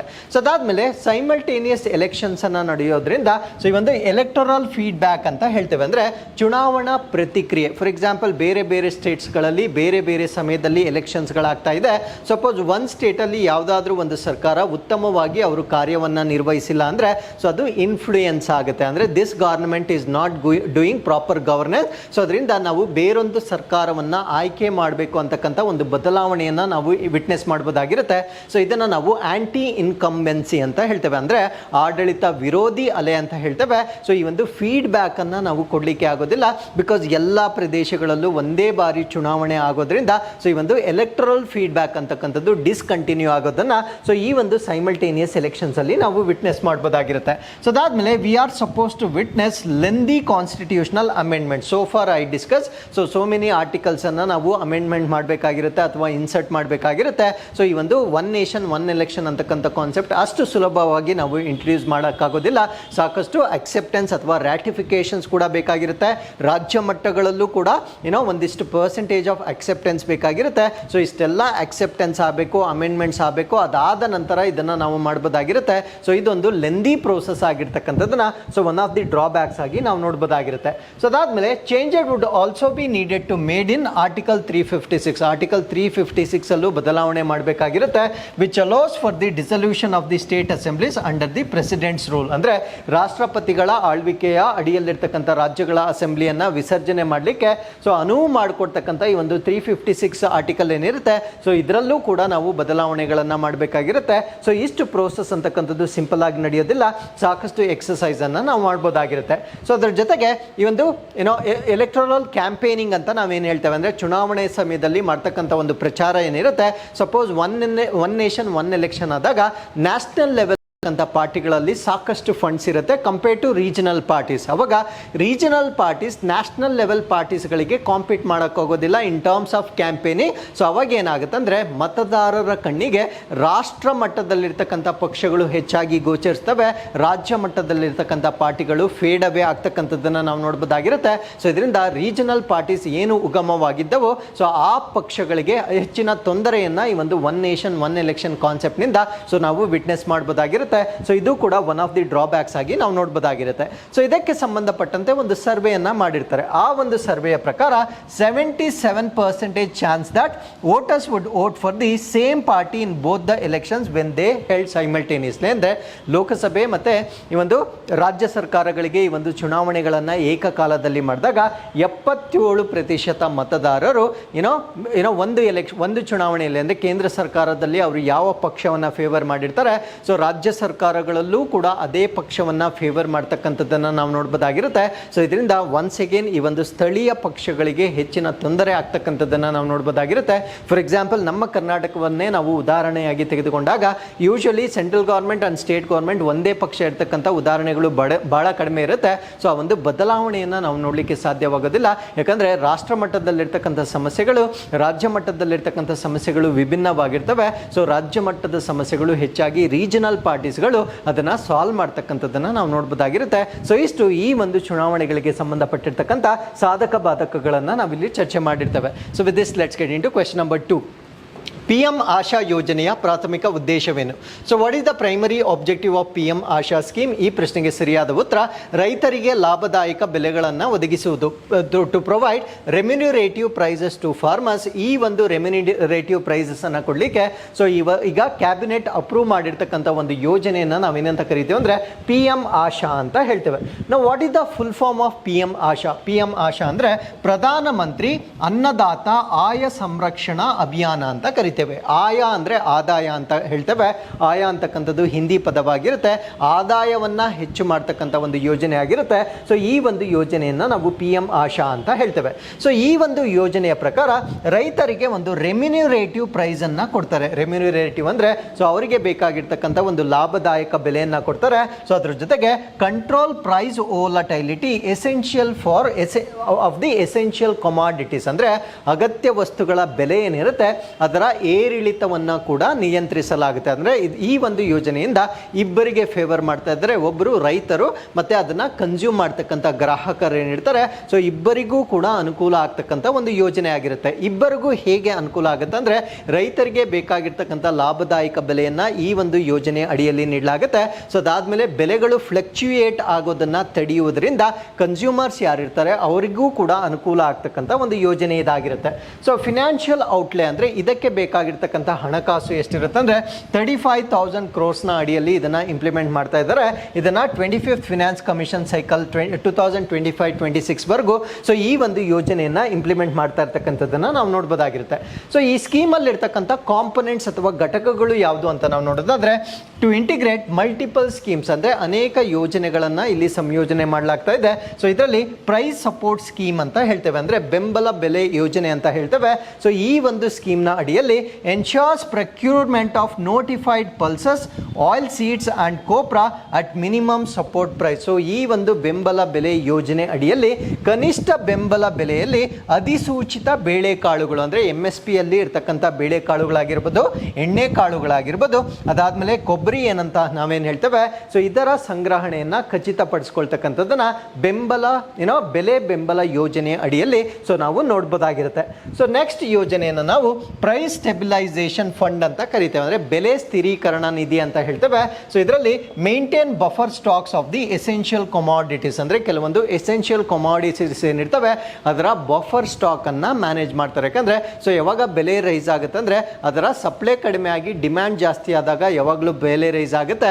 ಸೊ ಅದನ್ನು ಅವಾಯ್ಡ್ ಮಾಡಲಿಕ್ಕೆ ಈ ಎಸೆನ್ಷಿಯಲ್ ಕಮಾಡಿಟೀಸ್ ಅಗತ್ಯ ವಸ್ತುಗಳು ಅಂತ ನಾವೇನು ಹೇಳ್ತೇವೆ ಅದಕ್ಕೆ ನಮಗೆ ಬೇಕಾಗಿರೋದಕ್ಕಿಂತ ಸ್ವಲ್ಪ ಬಫರ್ ಸ್ಟಾಕನ್ನು ಇಟ್ಟುಕೊಳ್ಳೋದ್ರಿಂದ ಡಿಮ್ಯಾಂಡ್ ಕ್ರೈಸಿಸನ್ನು ಕಡಿಮೆ ಮಾಡ್ತಕ್ಕಂಥ ಒಂದು ಪದ್ಧತಿಯನ್ನು ಕೂಡ ಈ ಒಂದು ಯೋಜನೆಯಲ್ಲಿ ನೋಡ್ಬೋದಾಗಿರುತ್ತೆ. ಸೊ ನೆಕ್ಸ್ಟ್ ಒನ್ನ ನಾವು ಪ್ರೈಸ್ ಡೆಫಿಸಿಟ್ ಪೇಮೆಂಟ್ ಸ್ಕೀಮ್ ಅಂತ ಹೇಳ್ತೇವೆ. ಸೊ ಇದನ್ನು ನಾವು ಬೆಲೆ ಕೊರತೆ ಪಾವತಿ ಯೋಜನೆ ಅಂತ ಹೇಳ್ತೇವೆ. ಸೊ ಇದರ ಅಡಿಯಲ್ಲಿ compensates farmers for the difference between MSP and market rate. So ಮಾರುಕಟ್ಟೆ ಬೆಲೆ ಏನಿದೆ ಮತ್ತು MSP ಏನಿದೆ, ಸೊ ಇದರ ನಡುವೆ ಇರತಕ್ಕಂಥ ವ್ಯತ್ಯಾಸವನ್ನು ರೈತರಿಗೆ ನೀಡುವ ಮುಖಾಂತರ ಆ ಕಂಪೆನ್ಸೇಟಿವ್ ಪ್ರೈಸ್ ಅಂತ ನಾವೇನು ಹೇಳ್ತೇವೆ, ಸೊ ಅದನ್ನು ಅಥವಾ ರೆಮ್ಯುನರೇಟಿವ್ ಪ್ರೈಸ್ ಅಂತ ನಾವೇನು ಹೇಳ್ತೇವೆ, ಸೊ ಅದನ್ನು ಇಲ್ಲಿ ಬ್ಯಾಲೆನ್ಸ್ ಮಾಡ್ತಕ್ಕಂಥದ್ದನ್ನು ನಾವು ನೋಡ್ಬೋದಾಗಿರುತ್ತೆ. ಅದಾದಮೇಲೆ ಮಾರ್ಕೆಟ್ ಇಂಟರ್ವೆನ್ಷನ್ ಸ್ಕೀಮ್ ಅಂತ ಹೇಳ್ತೇವೆ, ಅಂದರೆ ಮಾರುಕಟ್ಟೆ ಮಧ್ಯಸ್ಥಿಕೆ ಯೋಜನೆ ಅಂತ ಹೇಳ್ತೇವೆ. ಇಟ್ ಅಡ್ರೆಸಸ್ ಪ್ರೈಸ್ ವೋಲಟೈಲಿಟಿ, ಅಂದರೆ ಈ ಒಂದು ಬೆಲೆಗಳ ಏರಿಳಿತ ಏನಿರುತ್ತೆ ಸೊ ಅದನ್ನು ಅಡ್ರೆಸ್ ಮಾಡಲಿಕ್ಕೆ ಮಾರುಕಟ್ಟೆ ಮಧ್ಯಸ್ಥಿಕೆ ಯೋಜನೆಯನ್ನು ಕೂಡ ಈ ಒಂದು PM ಆಶಾ ಯೋಜನೆ ಅಡಿಯಲ್ಲಿ ಸಬ್ಮರ್ಜ್ ಮಾಡ್ತಕ್ಕಂಥದ್ದನ್ನು ನಾವಿಲ್ಲಿ ಗಮನಿಸ್ಬೋದಾಗಿರುತ್ತೆ. ಸೊ ಇಂಪ್ಯಾಕ್ಟ್ ಆನ್ ಫಾರ್ಮರ್ಸ್, ಇದರಿಂದ ರೈತರಿಗೆ ಆಗ್ತಕ್ಕಂಥ ಅನುಕೂಲ ನಮ್ಗೆ ಆಲ್ರೆಡಿ ಅರ್ಥ ಆಗಿದೆ. ಸೊ ಅವರಿಗೆ ಬೇಕಾಗಿರ್ತಕ್ಕಂಥ ಲಾಭ ಸಿಗುತ್ತೆ. ಸೊ ಇದರಿಂದ ಕನ್ಸ್ಯೂಮರ್ಗೆ ಆಗ್ತಕ್ಕಂಥ ಒಂದು ಆದಾಯ ಅಥವಾ ಕನ್ಸ್ಯೂಮರ್ಗೆ ಆಗ್ತಕ್ಕಂಥ ಪ್ರಯೋಜನ ಏನು ಅಂದರೆ, ಸೊ ಬೆಲೆಗಳು ಫ್ಲಕ್ಚುಯೇಟ್ ಆಗೋದಿಲ್ಲ. ಸೊ ಒಂದು ಸ್ಥಿರ ಬೆಲೆಗಳು ಇರೋದ್ರಿಂದ ಕನ್ಸ್ಯೂಮರ್ಗೂ ಕೂಡ ಪ್ರಾಫಿಟ್ ಆಗ್ತಕ್ಕಂಥದ್ದನ್ನು ನಾವು ನೋಡ್ಬೋದಾಗಿರುತ್ತೆ. So with this let's get into question number 3. BioRIDE ಯೋಜನೆಯ ಮುಖ್ಯ ಉದ್ದೇಶವೇನು? What is the main objective of BioRIDE scheme? So ಈ ಪ್ರಶ್ನೆಗೆ ಸರಿಯಾದ ಉತ್ತರ ಜೈವಿಕ ತಂತ್ರಜ್ಞಾನದಲ್ಲಿ ಅತ್ಯಾಧುನಿಕ ಸಂಶೋಧನೆ ಮತ್ತು ಅಭಿವೃದ್ಧಿಯನ್ನು ಬೆಂಬಲಿಸುವುದು. To support cutting edge research and development in the biotechnology. So ಇದನ್ನು ನಾವು ಬಯೋರೈಡ್ ಅಂತ ಕರಿತೇವೆ. ಸೊ ಬಯೋರೈಡ್ ಸುದ್ದಿಯಲ್ಲಿರಲಿಕ್ಕೆ ಕಾರಣ ಒನ್ಸ್ ಅಗೇನ್ ಇದಕ್ಕೂ ಕೂಡ ಕ್ಯಾಬಿನೆಟಲ್ಲಿ ಅಂಗೀಕಾರವನ್ನು ಮಾಡಿರ್ತಾರೆ. ಬಯೋರೈಡ್ನ ಫುಲ್ ಫಾರ್ಮ್ ಏನು ಅಂದರೆ biotechnology research innovation and entrepreneurship development ಅಂತ ಕರಿತೇವೆ. ಸೊ ಇದನ್ನು ನಾವು ಜೈವಿಕ ತಂತ್ರಜ್ಞಾನದಲ್ಲಿ ಆಧುನಿಕ ಸಂಶೋಧನೆಯನ್ನು ಮಾಡಲಿಕ್ಕೆ ಮತ್ತು ಅಭಿವೃದ್ಧಿಯನ್ನು ಮಾಡಲಿಕ್ಕೆ ಬೆಂಬಲ ಮಾಡ್ತಕ್ಕಂಥ ಜೈವಿಕ ತಂತ್ರಜ್ಞಾನ ಸಂಶೋಧನೆ ಮತ್ತು ಉದ್ಯಮಶೀಲತೆ ಅಭಿವೃದ್ಧಿ ಯೋಜನೆಯನ್ನು ಕೇಂದ್ರ ಸಚಿವ ಸಂಪುಟದಲ್ಲಿ ಅನುಮೋದನೆ ಕೊಟ್ಟಿರ್ತಕ್ಕಂಥದ್ದನ್ನು ನಾವಿಲ್ಲಿ ನೋಡ್ಬೋದಾಗಿರುತ್ತೆ. ಸೊ ಈ ಒಂದು ಬಯೋರೈಡ್ ಏನಿರುತ್ತೆ ಇದರ ಘಟಕಗಳು ಅಥವಾ ಕಾಂಪೊನೆಂಟ್ಸ್ ಏನು ಅಂತ ನಾವು ನೋಡೋದಾದರೆ, ಸೊ 2 ಎಕ್ಸಿಸ್ಟಿಂಗ್ ಸ್ಕೀಮ್ಸ್ ಏನಿರ್ತವೆ ಅದನ್ನು ಡಿಪಾರ್ಟ್ಮೆಂಟ್ ಆಫ್ ಬಯೋಟೆಕ್ನಾಲಜಿ ಅಂದರೆ ಜೈವಿಕ ತಂತ್ರಜ್ಞಾನ ಇಲಾಖೆ ಏನಿದೆ ಸೊ ಅದರ ಅಡಿಯಲ್ಲಿ ಇಂಟ್ರಡ್ಯೂಸ್ ಮಾಡ್ತಕ್ಕಂಥದ್ದನ್ನು ನಾವು ನೋಡ್ಬೋದಾಗಿರುತ್ತೆ. And it also introduces the new component, ಅಂದರೆ 2 ಎಕ್ಸಿಸ್ಟಿಂಗ್ ಕಾಂಪೊನೆಂಟ್ನ ಜೊತೆಗೆ ಒಂದು ಹೊಸ ಘಟಕವನ್ನು ಕೂಡ ಸೇರಿಸಲಾಗುತ್ತೆ. So this is on bio manufacturing and bio foundry ಅಂತ ಹೇಳ್ತೇವೆ. ಅಂದರೆ ಬಯೋ ಮ್ಯಾನುಫ್ಯಾಕ್ಚರಿಂಗ್ ಮತ್ತು ಬಯೋ ಫೌಂಡ್ರಿಗೆ ಸಂಬಂಧಪಟ್ಟಿರ್ತಕ್ಕಂಥ ಒಂದು ಘಟಕವನ್ನು ಇಲ್ಲಿ ಸೇರಿಸ್ತಕ್ಕಂಥದ್ದನ್ನು ನಾವು ನೋಡ್ಬೋದಾಗಿರುತ್ತೆ. So you need to remember here, so 2 already existing ಕಾಂಪೊನೆಂಟನ್ನು ಒಂದು ಹೊಸ ಕಾಂಪೊನೆಂಟನ್ನು ಬಯೋರೈಡ್ನಲ್ಲಿ ಇಂಟ್ರಡ್ಯೂಸ್ ಇಂಟ್ರಡ್ಯೂಸ್ ಮಾಡ್ತಾ ಇರ್ತಕ್ಕಂಥದ್ದನ್ನು ನಾವು ನೋಡ್ಬೋದಾಗಿರುತ್ತೆ. ಸೊ ಇದರಲ್ಲಿರ್ತಕ್ಕಂಥ 3 ಪ್ರಮುಖ ಅಂಶಗಳು ಯಾವುದು ಅಂತ ನಾವು ನೋಡೋದಾದ್ರೆ ಬಯೋಟೆಕ್ನಾಲಜಿ ರಿಸರ್ಚ್ ಅಂಡ್ ಡೆವಲಪ್ಮೆಂಟ್, ಜೈವಿಕ ತಂತ್ರಜ್ಞಾನಕ್ಕೆ ಸಂಬಂಧಪಟ್ಟಂತೆ ಸಂಶೋಧನೆ ಮತ್ತು ಅಭಿವೃದ್ಧಿಯನ್ನು ಜಾಸ್ತಿ ಮಾಡ್ತಕ್ಕಂಥದ್ದು. ಇಂಡಸ್ಟ್ರಿಯಲ್ ಅಂಡ್ ಆಂಟರ್ಪ್ರಿನಿಯರ್ಶಿಪ್ ಡೆವಲಪ್ಮೆಂಟ್ ಅಂದರೆ ಕೈಗಾರಿಕಾ ಮತ್ತು ವಾಣಿಜ್ಯೋದ್ಯಮವನ್ನು ಅಭಿವೃದ್ಧಿ ಮಾಡ್ತಕ್ಕಂಥದ್ದು. Bio manufacturing and bio foundry ಅಂತ ಹೇಳ್ತೇವೆ, ಜೈವಿಕ ಉತ್ಪಾದನೆ ಮತ್ತು ಜೈವಿಕ ಫೌಂಡ್ರಿಯನ್ನ ಮಾಡ್ತಕ್ಕಂಥದ್ದು. ಸೊ ಈ 3 ಅಂಶಗಳನ್ನು ನಾವಿಲ್ಲಿ ನೋಡ್ಬೋದಾಗಿರುತ್ತೆ. ಹಾಗಿದ್ರೆ ಸೊ ಇದರ ಟೋಟಲ್ ಬಜೆಟ್ ಎಷ್ಟು ಅಂದರೆ 9,197 ಕೋಟಿ ವೆಚ್ಚದಲ್ಲಿ ಇದನ್ನು ಇಂಟ್ರಡ್ಯೂಸ್ ಮಾಡ್ತಾ ಇದ್ದಾರೆ. ಸೊ ಇದನ್ನು 15th ಫಿನಾನ್ಸ್ ಕಮಿಷನ್ನ ಅದರ ಕಾಲಾವಧಿ ಏನಿರುತ್ತೆ ಸೊ 2021-22ರಿಂದ 25-26ವರೆಗೂ ಈ ಒಂದು ಸ್ಕೀಮನ್ನು ಇಂಟ್ರಡ್ಯೂಸ್ ಮಾಡ್ತಕ್ಕಂಥದ್ದನ್ನು ನಾವು ನೋಡ್ಬೋದಾಗಿರುತ್ತೆ. ಸೊ ಇದರ ಆಬ್ಜೆಕ್ಟಿವ್ ಅಥವಾ ಉದ್ದೇಶಗಳೇನು ಅಂದರೆ ನಮ್ಮ ಈ ಒಂದು ಬಯೋ ಎಂಟರ್ಪ್ರಿನಿಯರ್ಶಿಪ್ ಅಂತ ನಾವೇನು ಹೇಳ್ತೇವೆ ಅಥವಾ ಜೈವಿಕ ಸೊ ಈ ಒಂದು ಉದ್ಯಮಶೀಲತೆ ಅಂತ ನಾವೇನು ಹೇಳ್ತೇವೆ ಇದನ್ನು ಪ್ರಮೋಟ್ ಮಾಡ್ತಕ್ಕಂಥದ್ದು ಇದರ ಉದ್ದೇಶವಾಗಿರುತ್ತೆ. ಸೊ ಇದಕ್ಕೆ ಬೇಕಾಗಿರ್ತಕ್ಕಂಥ ಸೀಡ್ ಫಂಡಿಂಗ್ ಅಂದರೆ ಆರಂಭಿಕವಾಗಿರ್ತಕ್ಕಂಥ ಒಂದು ಧನ ಸಹಾಯವನ್ನು ಮಾಡ್ತಕ್ಕಂಥದ್ದು. ಇನ್ಕ್ಯುಬೇಷನ್ ಅಂದರೆ ಯಾವುದೇ ಒಂದು ಕಾಂಪೊನೆಂಟನ್ನು ನಾವು ಇಂಟ್ರಡ್ಯೂಸ್ ಮಾಡಿದ ತಕ್ಷಣ ಅದು ಗ್ರೋತ್ ಆಗೋದಿಲ್ಲ. ಸೊ ಅದಕ್ಕೆ ಸಾಕಷ್ಟು ಸಮಯವನ್ನು ನಾವು ಕೊಡಬೇಕಾಗಿರುತ್ತೆ. ಸೊ ಆ ಒಂದು ಇನ್ಕ್ಯುಬೇಷನ್ ಸಮಯದಲ್ಲಿ ಬೆಂಬಲವನ್ನು ನೀಡ್ತಕ್ಕಂಥದ್ದು. ಸೊ ಅವರಿಗೆ ಬೇಕಾಗಿರ್ತಕ್ಕಂಥ ಮೆಂಟೋರ್ಶಿಪ್ಪನ್ನು ಅಥವಾ ಅವರಿಗೆ ಬೇಕಾಗಿರ್ತಕ್ಕಂಥ ತರಬೇತಿ ಅಥವಾ ಮಾರ್ಗದರ್ಶನವನ್ನು ನೀಡ್ತಕ್ಕಂಥದ್ದು. ಸೊ ಈ ಒಂದು ಯೋಜನೆಯ ಉದ್ದೇಶಗಳಲ್ಲಿ ನಾವು ಗಮನಿಸಬಹುದಾಗಿರುತ್ತೆ. ಸೊ ಅಡ್ವಾನ್ಸ್ಡ್ ಇನೋವೇಷನ್, ಸೊ ಇದರಲ್ಲಿ ಏನು ಮಾಡ್ತಾರೆ ಅಂದರೆ grants and incentives for the cutting edge research in areas, ಅಂದರೆ ಕೆಲವೊಂದು ಇದಕ್ಕೆ ಸಂಬಂಧಪಟ್ಟಿರ್ತಕ್ಕಂಥ ಕ್ಷೇತ್ರಗಳಲ್ಲಿ ಅವರಿಗೆ ಬೇಕಾಗಿರ್ತಕ್ಕಂಥ ಗ್ರಾಂಟ್ಸ್ ಅನುದಾನಗಳನ್ನು ನೀಡಲಾಗುತ್ತೆ. ಇನ್ಸೆಂಟಿವ್ಸನ್ನು ಕೊಡ್ತಾರೆ ಅಂದರೆ ಪ್ರೋತ್ಸಾಹ ಧನವನ್ನು ಕೊಡ್ತಾರೆ. ಸೊ ಯಾವ ಕ್ಷೇತ್ರಗಳಿಲ್ಲ ಅಂದರೆ ಸಿಂಥೆಟಿಕ್ ಬಯಾಲಜಿ ಅಂತ ಹೇಳ್ತೇವೆ, ಸಂಶ್ಲೇಷಿತ ಜೀವಶಾಸ್ತ್ರವಾಗಿರ್ಬೋದು, ಬಯೋ ಫಾರ್ಮಾಸ್ಯೂಟಿಕಲ್ಸ್ ಆಗಿರ್ಬೋದು, ಬಯೋ ಎನರ್ಜಿ ಆಗಿರ್ಬೋದು, ಬಯೋ ಪ್ಲಾಸ್ಟಿಕ್ಗಳಾಗಿರ್ಬೋದು. ಸೊ ಇದರಲ್ಲಿ ಯಾರಾದರೂ ಅತ್ಯುನ್ನತ ತಂತ್ರಜ್ಞಾನವನ್ನು ಡೆವಲಪ್ ಮಾಡಿದ್ದೆ ಆದಲ್ಲಿ ಸೊ ಅವರಿಗೆ ಬೇಕಾಗಿರ್ತಕ್ಕಂಥ ಅನುದಾನ ಮತ್ತು ಸೊ ಇನ್ಸೆಂಟಿವ್ಸನ್ನು ಕೊಡ್ತಕ್ಕಂಥದ್ದನ್ನು ಈ ಒಂದು ಯೋಜನೆಯಲ್ಲಿ ನಾವು ನೋಡ್ಬೋದಾಗಿರುತ್ತೆ. ಸೊ ಅದಾದಮೇಲೆ they also encourage environmentally sustainable practices, ಅಂದರೆ ಈ ಒಂದು ನಮ್ಮ ಪರಿಸರಕ್ಕೆ ಬೇಕಾಗಿರ್ತಕ್ಕಂಥ ಸುಸ್ಥಿರ ಅಭ್ಯಾಸಗಳನ್ನು ಕೂಡ ಇಲ್ಲಿ ಎನ್ಕರೇಜ್ ಮಾಡಲಾಗುತ್ತೆ. So bio manufacturing align with the India's green goals, ಅಂದರೆ ನಮ್ಮ ಭಾರತ ದೇಶದ ಹಸಿರು ಗುರಿಗಳೇನಿದ್ದಾವೆ ಆ ಒಂದು ಗುರಿಗಳನ್ನು ಸಾಧಿಸಲಿಕ್ಕೆ ಬೇಕಾಗಿರ್ತಕ್ಕಂಥ ಒಂದು ಬಯೋ ಮ್ಯಾನುಫ್ಯಾಕ್ಚರಿಂಗ್ ಏನಿರುತ್ತೆ ಸೊ ಇದನ್ನು ಇಲ್ಲಿ ಸಸ್ಟೈನಬಲ್ ಆಗಿ ಮಾಡ್ತಕ್ಕಂಥದ್ದನ್ನು ನಾವಿಲ್ಲಿ ಗಮನಿಸಬಹುದಾಗಿರುತ್ತೆ. So with this let's get into question number 4. So Venus orbiter mission ಅನುಷ್ಠಾನಕ್ಕೆ ಯಾವ ಸಂಸ್ಥೆ ಕಾರಣವಾಗಿದೆ? So which organisation is responsible for the implementation of the Venus orbiter mission? ಈ ಪ್ರಶ್ನೆಗೆ ಸರಿಯಾದ ಉತ್ತರ ಇಸ್ರೋ ಇದಕ್ಕೆ ಸರಿಯಾಗಿರ್ತಕ್ಕಂಥ ಉತ್ತರವಾಗಿರುತ್ತೆ. So union cabinet approves Venus orbiter mission. So ಕೇಂದ್ರ ಸಚಿವ ಸಂಪುಟ ವೀನಸ್ ಆರ್ಬಿಟರ್ ಮಿಷನ್ಗೆ ಅನುಮೋದನೆಯನ್ನು ಕೊಟ್ಟಿರ್ತಕ್ಕಂಥದ್ದನ್ನು ನಾವು ನೋಡ್ಬೋದಾಗಿರುತ್ತೆ. ಸೊ ಈ ಒಂದು ಮಿಷನ್ ಬಗ್ಗೆ ತಿಳಿಯೋದಕ್ಕಿಂತ ಮುಂಚೆ ವೀನಸ್ ಅಥವಾ ಶುಕ್ರ ಗ್ರಹದ ಬಗ್ಗೆ ನಾವು ಹೆಚ್ಚಿನ ಮಾಹಿತಿಯನ್ನು ತಿಳ್ಕೊಳ್ತಾ ಬರೋಣ. ಸೊ ಇದರ ಮೊದಲ ಪಾಯಿಂಟ್ ನಮ್ಗೇನು ಗೊತ್ತಿರಬೇಕಂದ್ರೆ ಸೊ ಇದು ದಿ ರೈಸಸ್ ಇನ್ ದ ಈ ಒಂದು ಪ್ಲಾನೆಟ್ನಲ್ಲಿ ಸನ್ ಅಥವಾ ಸೂರ್ಯ ಏನಿರುತ್ತೆ ಸೊ ಇದು ವೆಸ್ಟಲ್ಲಿ ರೈಸ್ ಆಗಿ ಇದು ಈಸ್ಟಲ್ಲಿ ಸೆಟ್ ಆಗೋದನ್ನು ನಾವು ನೋಡ್ಬೋದಾಗಿರುತ್ತೆ. ಅಂದರೆ ನಮ್ಮ ಭೂಮಿಯ ಮೇಲೆ ಸೂರ್ಯನನ್ನು ನಾವು ನೋಡಿದಾಗ ಪೂರ್ವದಲ್ಲಿ ಉದಯಿಸಿ ಅದು ಪಶ್ಚಿಮದಲ್ಲಿ ಮುಳುಗ್ತಕ್ಕಂಥದ್ದನ್ನು ನಾವು ನೋಡ್ಬೋದಾಗಿರುತ್ತೆ. ಬಟ್ ವೀನಸ್ಸಲ್ಲಿ ನಾವು ಅಬ್ಸರ್ವ್ ಮಾಡಿದಾಗ sun rises in the west and sets in the east ಅನ್ನೋದು ನಮಗೆ ಗೊತ್ತಿರಬೇಕಾಗಿರುತ್ತೆ. ಸೊ ಈ ಒಂದು ಪ್ಲಾನೆಟ್ ಏನಿರುತ್ತೆ ಅದರ ಸರ್ಫೇಸ್ ಟೆಂಪ್ರೇಚರ್ 460 ಡಿಗ್ರಿ ಸೆಲ್ಸಿಯಸ್ ಇರ್ತಕ್ಕಂಥದ್ದನ್ನು ನಾವು ನೋಡ್ಬೋದಾಗಿರುತ್ತೆ. ಇದರ ಒಂದು ಆರ್ಬಿಟಲ್ ಪೀರಿಯಡ್ ಅಂದರೆ ಒಂದು ಸುತ್ತು ಬರಲಿಕ್ಕೆ ಅದು ತೆಗೆದುಕೊಳ್ತಕ್ಕಂಥ ಸಮಯ ಎಷ್ಟು ಅಂದರೆ 224.7 ಭೂ ದಿನಗಳನ್ನು ತೆಗೆದುಕೊಳ್ತಕ್ಕಂಥದ್ದನ್ನು ನಾವು ನೋಡ್ಬೋದಾಗಿರುತ್ತೆ. ಹಾಗಿದ್ರೆ ಈ ಒಂದು ಪ್ಲಾನೆಟ್ ಯಾವುದರಿಂದ ಮಾಡಲ್ಪಟ್ಟಿದೆ ಅಥವಾ ಇದರ ಕಾಂಪೋಸಿಷನ್ ಅನ್ನು ನಾವು ನೋಡೋದಾದ್ರೆ ಸೊ ಇದರಲ್ಲಿ ಕಾರ್ಬನ್ ಡೈಆಕ್ಸೈಡ್ 96.5% ಇರುತ್ತೆ. ಸೊ ನೈಟ್ರೋಜನ್ 3.5% ಇರ್ತಕ್ಕಂಥದ್ದನ್ನು ನಾವು ನೋಡ್ಬೋದಾಗಿರುತ್ತೆ. ಸೊ ಈ ಒಂದು ಪ್ಲಾನೆಟ್ನ ಇನ್ನೊಂದು ವಿಶೇಷತೆ ಏನಂದರೆ ಈ ಸಲ್ಫ್ಯೂರಿಕ್ ಆಸಿಡ್ ರೈನ್ ಆಗ್ತಕ್ಕಂಥದ್ದನ್ನು ನಾವಿಲ್ಲಿ ಗಮನಿಸಬಹುದಾಗಿರುತ್ತೆ. ಸೊ ಈ ಒಂದು ವೀನಸ್ ಪ್ಲಾನೆಟನ್ನು ಟ್ವಿನ್ ಆಫ್ ಅರ್ತ್ ಅಂತ ಕರಿತೀವಿ, ಅಂದರೆ ಭೂಮಿಯ ಅವಳಿ ಅಂತ ಕೂಡ ಕರೆಯಲಾಗುತ್ತೆ. ಕಾರಣ ಏನು ಅಂದರೆ ಅದರ ಗಾತ್ರ ಸರಿಸುಮಾರು ಭೂಮಿಯ ಗಾತ್ರಕ್ಕೆ ಸಮಾನಾಂತರವಾಗಿರುತ್ತೆ. ಹಾಗಿದ್ರೆ ಇವೆರಡರಲ್ಲಿ ಯಾವುದು ಸ್ವಲ್ಪ ಚಿಕ್ಕದಾಗಿರುತ್ತೆ ಅಂದರೆ ವೀನಸ್ ನಮ್ಮ ಭೂಮಿಗೆ ಕಂಪೇರ್ ಮಾಡಿಕೊಂಡಾಗ ಸ್ವಲ್ಪ ಚಿಕ್ಕದಾಗಿರ್ತಕ್ಕಂಥದ್ದನ್ನು ನಾವು ನೋಡ್ಬೋದಾಗಿರುತ್ತೆ. ಸೊ ಇಷ್ಟು ಮಾಹಿತಿ ನಮಗೆ ಈ ಒಂದು ವೀನಸ್ ಬಗ್ಗೆ ಗೊತ್ತಿರಬೇಕಾಗಿರುತ್ತೆ. ಸೊ ಇದರ ಬಗ್ಗೆ ಅಧ್ಯಯನ ಮಾಡಲಿಕ್ಕೆ ಒಂದು ಮಿಷನ್ ಅನ್ನು ಇಸ್ರೋ ಮಾಡ್ತಾ ಇದ್ದಾರೆ. ಸೊ ಈ ಒಂದು ಮಿಷನ್ ಅನ್ನು ನಾವು ವೀನಸ್ ಆರ್ಬಿಟರ್ ಮಿಷನ್ ಅಂತ ಹೇಳ್ತೇವೆ.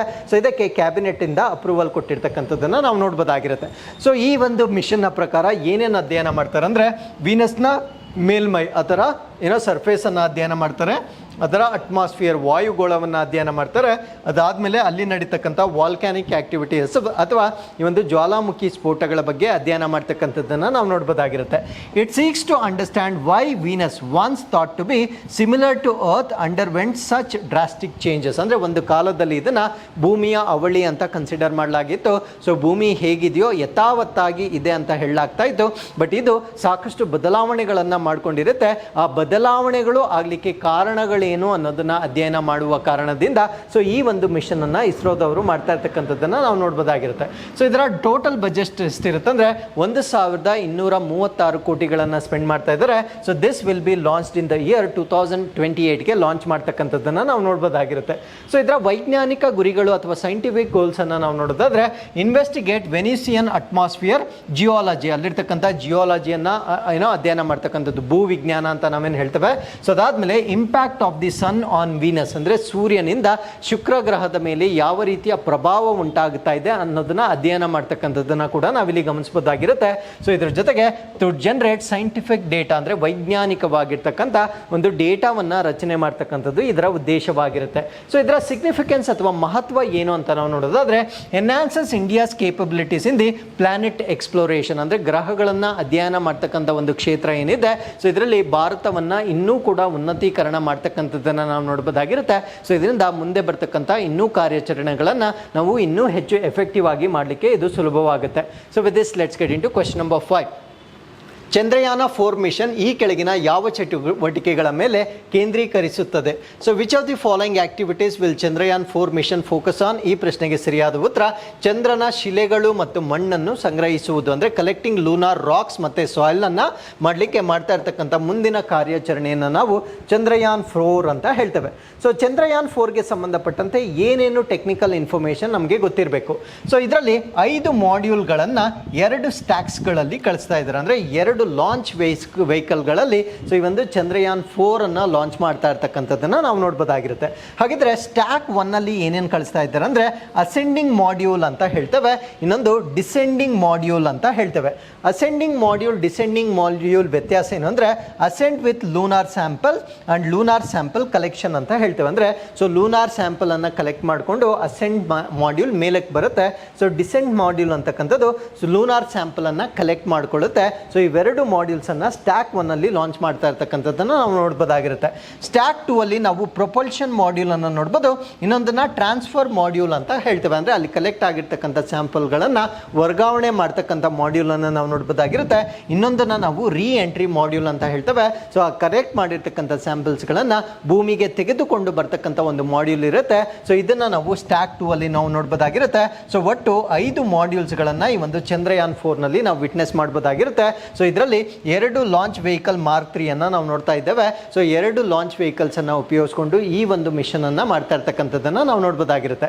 ಸೊ ಚಂದ್ರಯಾನ್ 4 ನ ಸೇಲಿಯಂಟ್ ಫೀಚರ್ಸ್ ಅಥವಾ ಪ್ರಮುಖ ಗುಣಲಕ್ಷಣಗಳನ್ನ ನಾವು ನೋಡೋದಾದ್ರೆ 2 separate spacecraft stacks in 2 launch vehicle mission and docking in the orbit, ಅಂದ್ರೆ as I told you before 2 launch vehicle ಅಥವಾ 2 ಉಡಾವಣಾ ವಾಹನಗಳನ್ನ ಸೊ ಈ ಒಂದು ಲಾಂಚ್ ನಲ್ಲಿ ಬಳಕೆ ಮಾಡ್ತಾ ಇರ್ತಕ್ಕಂಥದ್ದನ್ನ ನಾವು ನೋಡಬಹುದಾಗಿರುತ್ತೆ. Landing on lunar surface, lunar sample collection and containerisation, ಅಂದರೆ ಅಲ್ಲಿರ್ತಕ್ಕಂಥ ಸ್ಯಾಂಪಲ್ಗಳನ್ನು ಕಲೆಕ್ಟ್ ಮಾಡಿಕೊಂಡು ಕಂಟೈನರೈಸೇಷನ್ ಅಂತ ಹೇಳ್ತೇವೆ, ಅದರ ಮುಖಾಂತರ ಭೂಮಿಗೆ ತೆಗೆದುಕೊಂಡು ಬರ್ತಕ್ಕಂಥದ್ದನ್ನು ಸೊ ಈ ಒಂದು ಲಾಂಚ್ನಲ್ಲಿ ನಾವು ನೋಡ್ಬೋದಾಗಿರುತ್ತೆ. Ascent of spacecraft module from the lunar surface, so lunar ಸರ್ಫೇಸ್ನಿಂದ ಆ ಮಾಡ್ಯೂಲನ್ನು ಮೇಲಕ್ಕೆ ತೆಗೆದುಕೊಂಡು ಬಂದು ಆ ಸ್ಯಾಂಪಲನ್ನು ಭೂಮಿಗೆ ಕಳಿಸ್ತಕ್ಕಂಥದ್ದನ್ನು ನಾವು ನೋಡ್ಬೋದಾಗಿರುತ್ತೆ. ಡಾಕಿಂಗ್ ಅಂಡ್ ಅನ್ಟಾಕಿಂಗ್ ಇನ್ ಲೂನಾರ್ ಆರ್ಬಿಟರ್ಸ್, ಅಂದರೆ ಆ ಒಂದು ಸ್ಯಾಂಪಲನ್ನು ತೆಗೆದುಕೊಂಡು ಬಂದು ಸೊ ಆ ಒಂದು ಡಾಕಿಂಗನ್ನು ಮಾಡ್ತಾರೆ, ಅಂದರೆ ಅದು ಬಂದು ಅಟ್ಯಾಚ್ ಆಗುತ್ತೆ, ಅದನ್ನು ನಾವು ಡಾಕಿಂಗ್ ಮತ್ತು ಅದನ್ನು ನಾವು ಅನ್ಡಾಕಿಂಗ್ ಅಂತ ಹೇಳ್ತೇವೆ. ಸೊ ಅದು ಬಂದು ಡಾಕ್ ಆಗುತ್ತೆ. ಸೊ ಡಾಕ್ ಆಗೋದನ್ನು ನಾವು ಅಟ್ಯಾಚ್ಮೆಂಟ್ ಅಂತ ಹೇಳ್ತೇವೆ. ಸ್ಯಾಂಪಲ್ಸನ್ನು ಕಲೆಕ್ಟ್ ಮಾಡಿದ ನಂತರ ಆ ರಿಟರ್ನ್ ಮಾಡ್ಯೂಲ್ ಏನಿರುತ್ತೆ ಅದು ಮತ್ತೆ ಅನ್ಡಾಕ್ ಆಗುತ್ತೆ, ಅಂದರೆ ಅಲ್ಲಿರ್ತಕ್ಕಂಥ ಒಂದು ಡಿವೈಸ್ನೊಂದಿಗೆ ತನ್ನ ಕನೆಕ್ಷನನ್ನು ಬ್ರೇಕ್ ಮಾಡ್ಕೊಳ್ಳುತ್ತೆ, ಅದನ್ನು ಅನ್ಡಾಕಿಂಗ್ ಅಂತ ಹೇಳ್ತೇವೆ. ಸೊ ಅದಾದಮೇಲೆ ಆ ಸ್ಯಾಂಪಲನ್ನು ಭೂಮಿಗೆ ತೆಗೆದುಕೊಂಡು ಬರ್ತಕ್ಕಂಥದ್ದನ್ನು ನಾವು ನೋಡ್ಬೋದಾಗಿರುತ್ತೆ. ಸೊ ಇಷ್ಟು ಈ ಒಂದು ಕಾರ್ಯಾಚರಣೆಯಲ್ಲಿರ್ತಕ್ಕಂಥ ಪ್ರಮುಖವಾಗಿರ್ತಕ್ಕಂಥ ಲಕ್ಷಣಗಳಾಗಿರ್ತವೆ. ಸೊ ಇದನ್ನು ನಾವು ಚಂದ್ರಯಾನ್ 4 ಅಂತ ಹೇಳ್ತೇವೆ. ಸೊ ಇದು the mission aims to prepare for an eventual manned moon mission, ಅಂದರೆ ಮುಂದೆ ಬರ್ತಕ್ಕಂಥ ಸೊ ಚಂದ್ರನಿಗೆ ಮನುಷ್ಯರನ್ನು ಕಳಿಸ್ತಕ್ಕಂಥ ಕಾರ್ಯಾಚರಣೆಗಳಿಗೆ ಸೊ ಈ ಒಂದು ಗುರಿಯನ್ನು ಸಾಕಾರಗೊಳಿಸಲಿಕ್ಕೆ ಮಾಡ್ತಾ ಇರ್ತಕ್ಕಂಥ ಒಂದು ಮಿಷನ್ ಆಗಿ ನಾವು ಕನ್ಸಿಡರ್ ಮಾಡ್ಬೋದಾಗಿರುತ್ತೆ. So it will focus on collecting lunar rocks and soil and ensuring their safe return to Earth. ಅಂದರೆ ಲೂನಾರ್ ಸ್ಯಾಂಪಲ್ಸನ್ನು ಕಲೆಕ್ಟ್ ಮಾಡಿಕೊಂಡು ಅದನ್ನು ಸುರಕ್ಷಿತವಾಗಿ ಭೂಮಿಗೆ ತೆಗೆದುಕೊಂಡು ಬರ್ತಕ್ಕಂಥದ್ದು ಇದರ ಉದ್ದೇಶವಾಗಿರುತ್ತೆ. ಸೊ ಟೆಕ್ನಿಕಲ್ ಅಡ್ವಾನ್ಸ್ಮೆಂಟ್ಸ್ ಅಂದರೆ ಈ ಒಂದು ಕಾರ್ಯಾಚರಣೆಯನ್ನು ನಾವು ಸಕ್ಸಸ್ಫುಲ್ ಆಗಿ ಮಾಡಿದ್ದೆ ಆದಲ್ಲಿ so we can show our capabilities globally, ಅಂದರೆ ಜಾಗತಿಕವಾಗಿ ಭಾರತ ದೇಶದಲ್ಲಿರ್ತಕ್ಕಂಥ ವಿಜ್ಞಾನ ಮತ್ತು ತಂತ್ರಜ್ಞಾನವನ್ನು ನಾವು ಎಕ್ಸಿಬಿಟ್ ಮಾಡ್ತಕ್ಕಂಥ ಒಂದು ಪ್ರಮುಖವಾಗಿರ್ತಕ್ಕಂಥ ಕಾರ್ಯಾಚರಣೆ ಆಗಿರುತ್ತೆ. ಸೊ ಇದರ ಸಿಗ್ನಿಫಿಕೆನ್ಸ್ ಏನು ಅಂದರೆ India's goal of sending humans to the moon. So ಹ್ಯೂಮನ್ಸನ್ನು ಮೂನ್ಗೆ ಕಳಿಸ್ತಕ್ಕಂಥ ಒಂದು ಗೋಲ್ ಏನಿರುತ್ತೆ ಸೊ ಅದಕ್ಕೆ ಇದು ಮುಖ್ಯವಾಗಿರ್ತಕ್ಕಂಥ ಒಂದು ಕಾರ್ಯಾಚರಣೆ ಆಗಿರುತ್ತೆ. It enhances India's position in global I, ಅಂದರೆ ಈ ಒಂದು ಜಾಗತಿಕವಾಗಿ ಭಾರತ ದೇಶದ ಬಾಹ್ಯಾಕಾಶ ಸಂಸ್ಥೆ ಏನಿರುತ್ತೆ ಸೊ ಇದು ಇನ್ನೂ ಹೆಚ್ಚಿನ ಸಾಧನೆಯನ್ನು ತೋರಿಸ್ತಕ್ಕಂಥ ಒಂದು ಕಾರ್ಯಾಚರಣೆ ಇದಾಗಿರುತ್ತೆ. So with this let's get into question number 6. ದೇಶೀಯವಾಗಿ ಉತ್ಪಾದಿಸಲಾದ ಕಚ್ಚಾ ತೈಲದ ಮೇಲೆ ವಿಂಡ್ ಫಾಲ್ ತೆರಿಗೆಗೆ ಸಂಬಂಧಿಸಿದಂತೆ ಭಾರತ ಸರ್ಕಾರವು ಇತ್ತೀಚೆಗೆ ಯಾವ ಕ್ರಮವನ್ನು ತೆಗೆದುಕೊಂಡಿದೆ? So what action did the Indian government recently take regarding the wind fall tax on domestically produced crude oil? ಅಂದರೆ ನಮ್ಮ ಭಾರತ ದೇಶದಲ್ಲಿ ಒಂದು ಕಚ್ಚಾ ತೈಲ ಅಂತ ನಾವೇನು ಹೇಳ್ತೇವೆ ಸೊ ಇದನ್ನು ಬಹುತೇಕ ಬೇರೆ ರಾಷ್ಟ್ರಗಳಿಂದ ನಾವು ಖರೀದಿ ಮಾಡ್ತೇವೆ. ಸಪೋಸ್ ಈ ಒಂದು ಕಚ್ಚಾ ತೈಲವನ್ನು ಭಾರತ ದೇಶದಲ್ಲಿ ಉತ್ಪಾದನೆ ಮಾಡಿದರೆ ಸೊ ಅದರ ಮೇಲೆ ಆಗ್ತಕ್ಕಂಥ ವಿಂಡ್ ಫಾಲ್ ಟ್ಯಾಕ್ಸ್ ಅಂತ ನಾವೇನು ಹೇಳ್ತೇವೆ ಸೊ ಇದರಲ್ಲಿ ಬದಲಾವಣೆಯನ್ನು ಮಾಡಿದೆ. ಯಾವ ರೀತಿ ಬದಲಾವಣೆ ಮಾಡಿದೆ ಅನ್ನೋದು ನಮ್ಮ ಪ್ರಶ್ನೆ ಆಗಿರುತ್ತೆ. ಸೊ ಈ ಪ್ರಶ್ನೆಗೆ ಸರಿಯಾದ ಉತ್ತರ ತೆರಿಗೆಯನ್ನು ಶೂನ್ಯಕ್ಕೆ ಇಳಿಸಲಾಗಿರ್ತಕ್ಕಂಥದ್ದನ್ನು ನಾವು ನೋಡ್ಬೋದಾಗಿರುತ್ತೆ. ಅಂದರೆ ಡೊಮೆಸ್ಟಿಕಲಿ ಮ್ಯಾನುಫ್ಯಾಕ್ಚರ್ ಮಾಡ್ತಕ್ಕಂಥ ಕ್ರೂಡ್ ಆಯಿಲ್ ಏನಿರುತ್ತೆ ಸೊ ಅದರ ಮೇಲೆ ಇನ್ಮೇಲೆ ವಿಂಡ್ ಫಾಲ್ ಟ್ಯಾಕ್ಸ್ ಇರೋದಿಲ್ಲ ಅಂತಕ್ಕಂಥ ನಿರ್ಧಾರವನ್ನು ಸೊ ಕೇಂದ್ರ ಸರ್ಕಾರ ತೆಗೆದುಕೊಂಡಿರ್ತಕ್ಕಂಥದ್ದನ್ನು ನಾವು ನೋಡ್ಬೋದಾಗಿರುತ್ತೆ.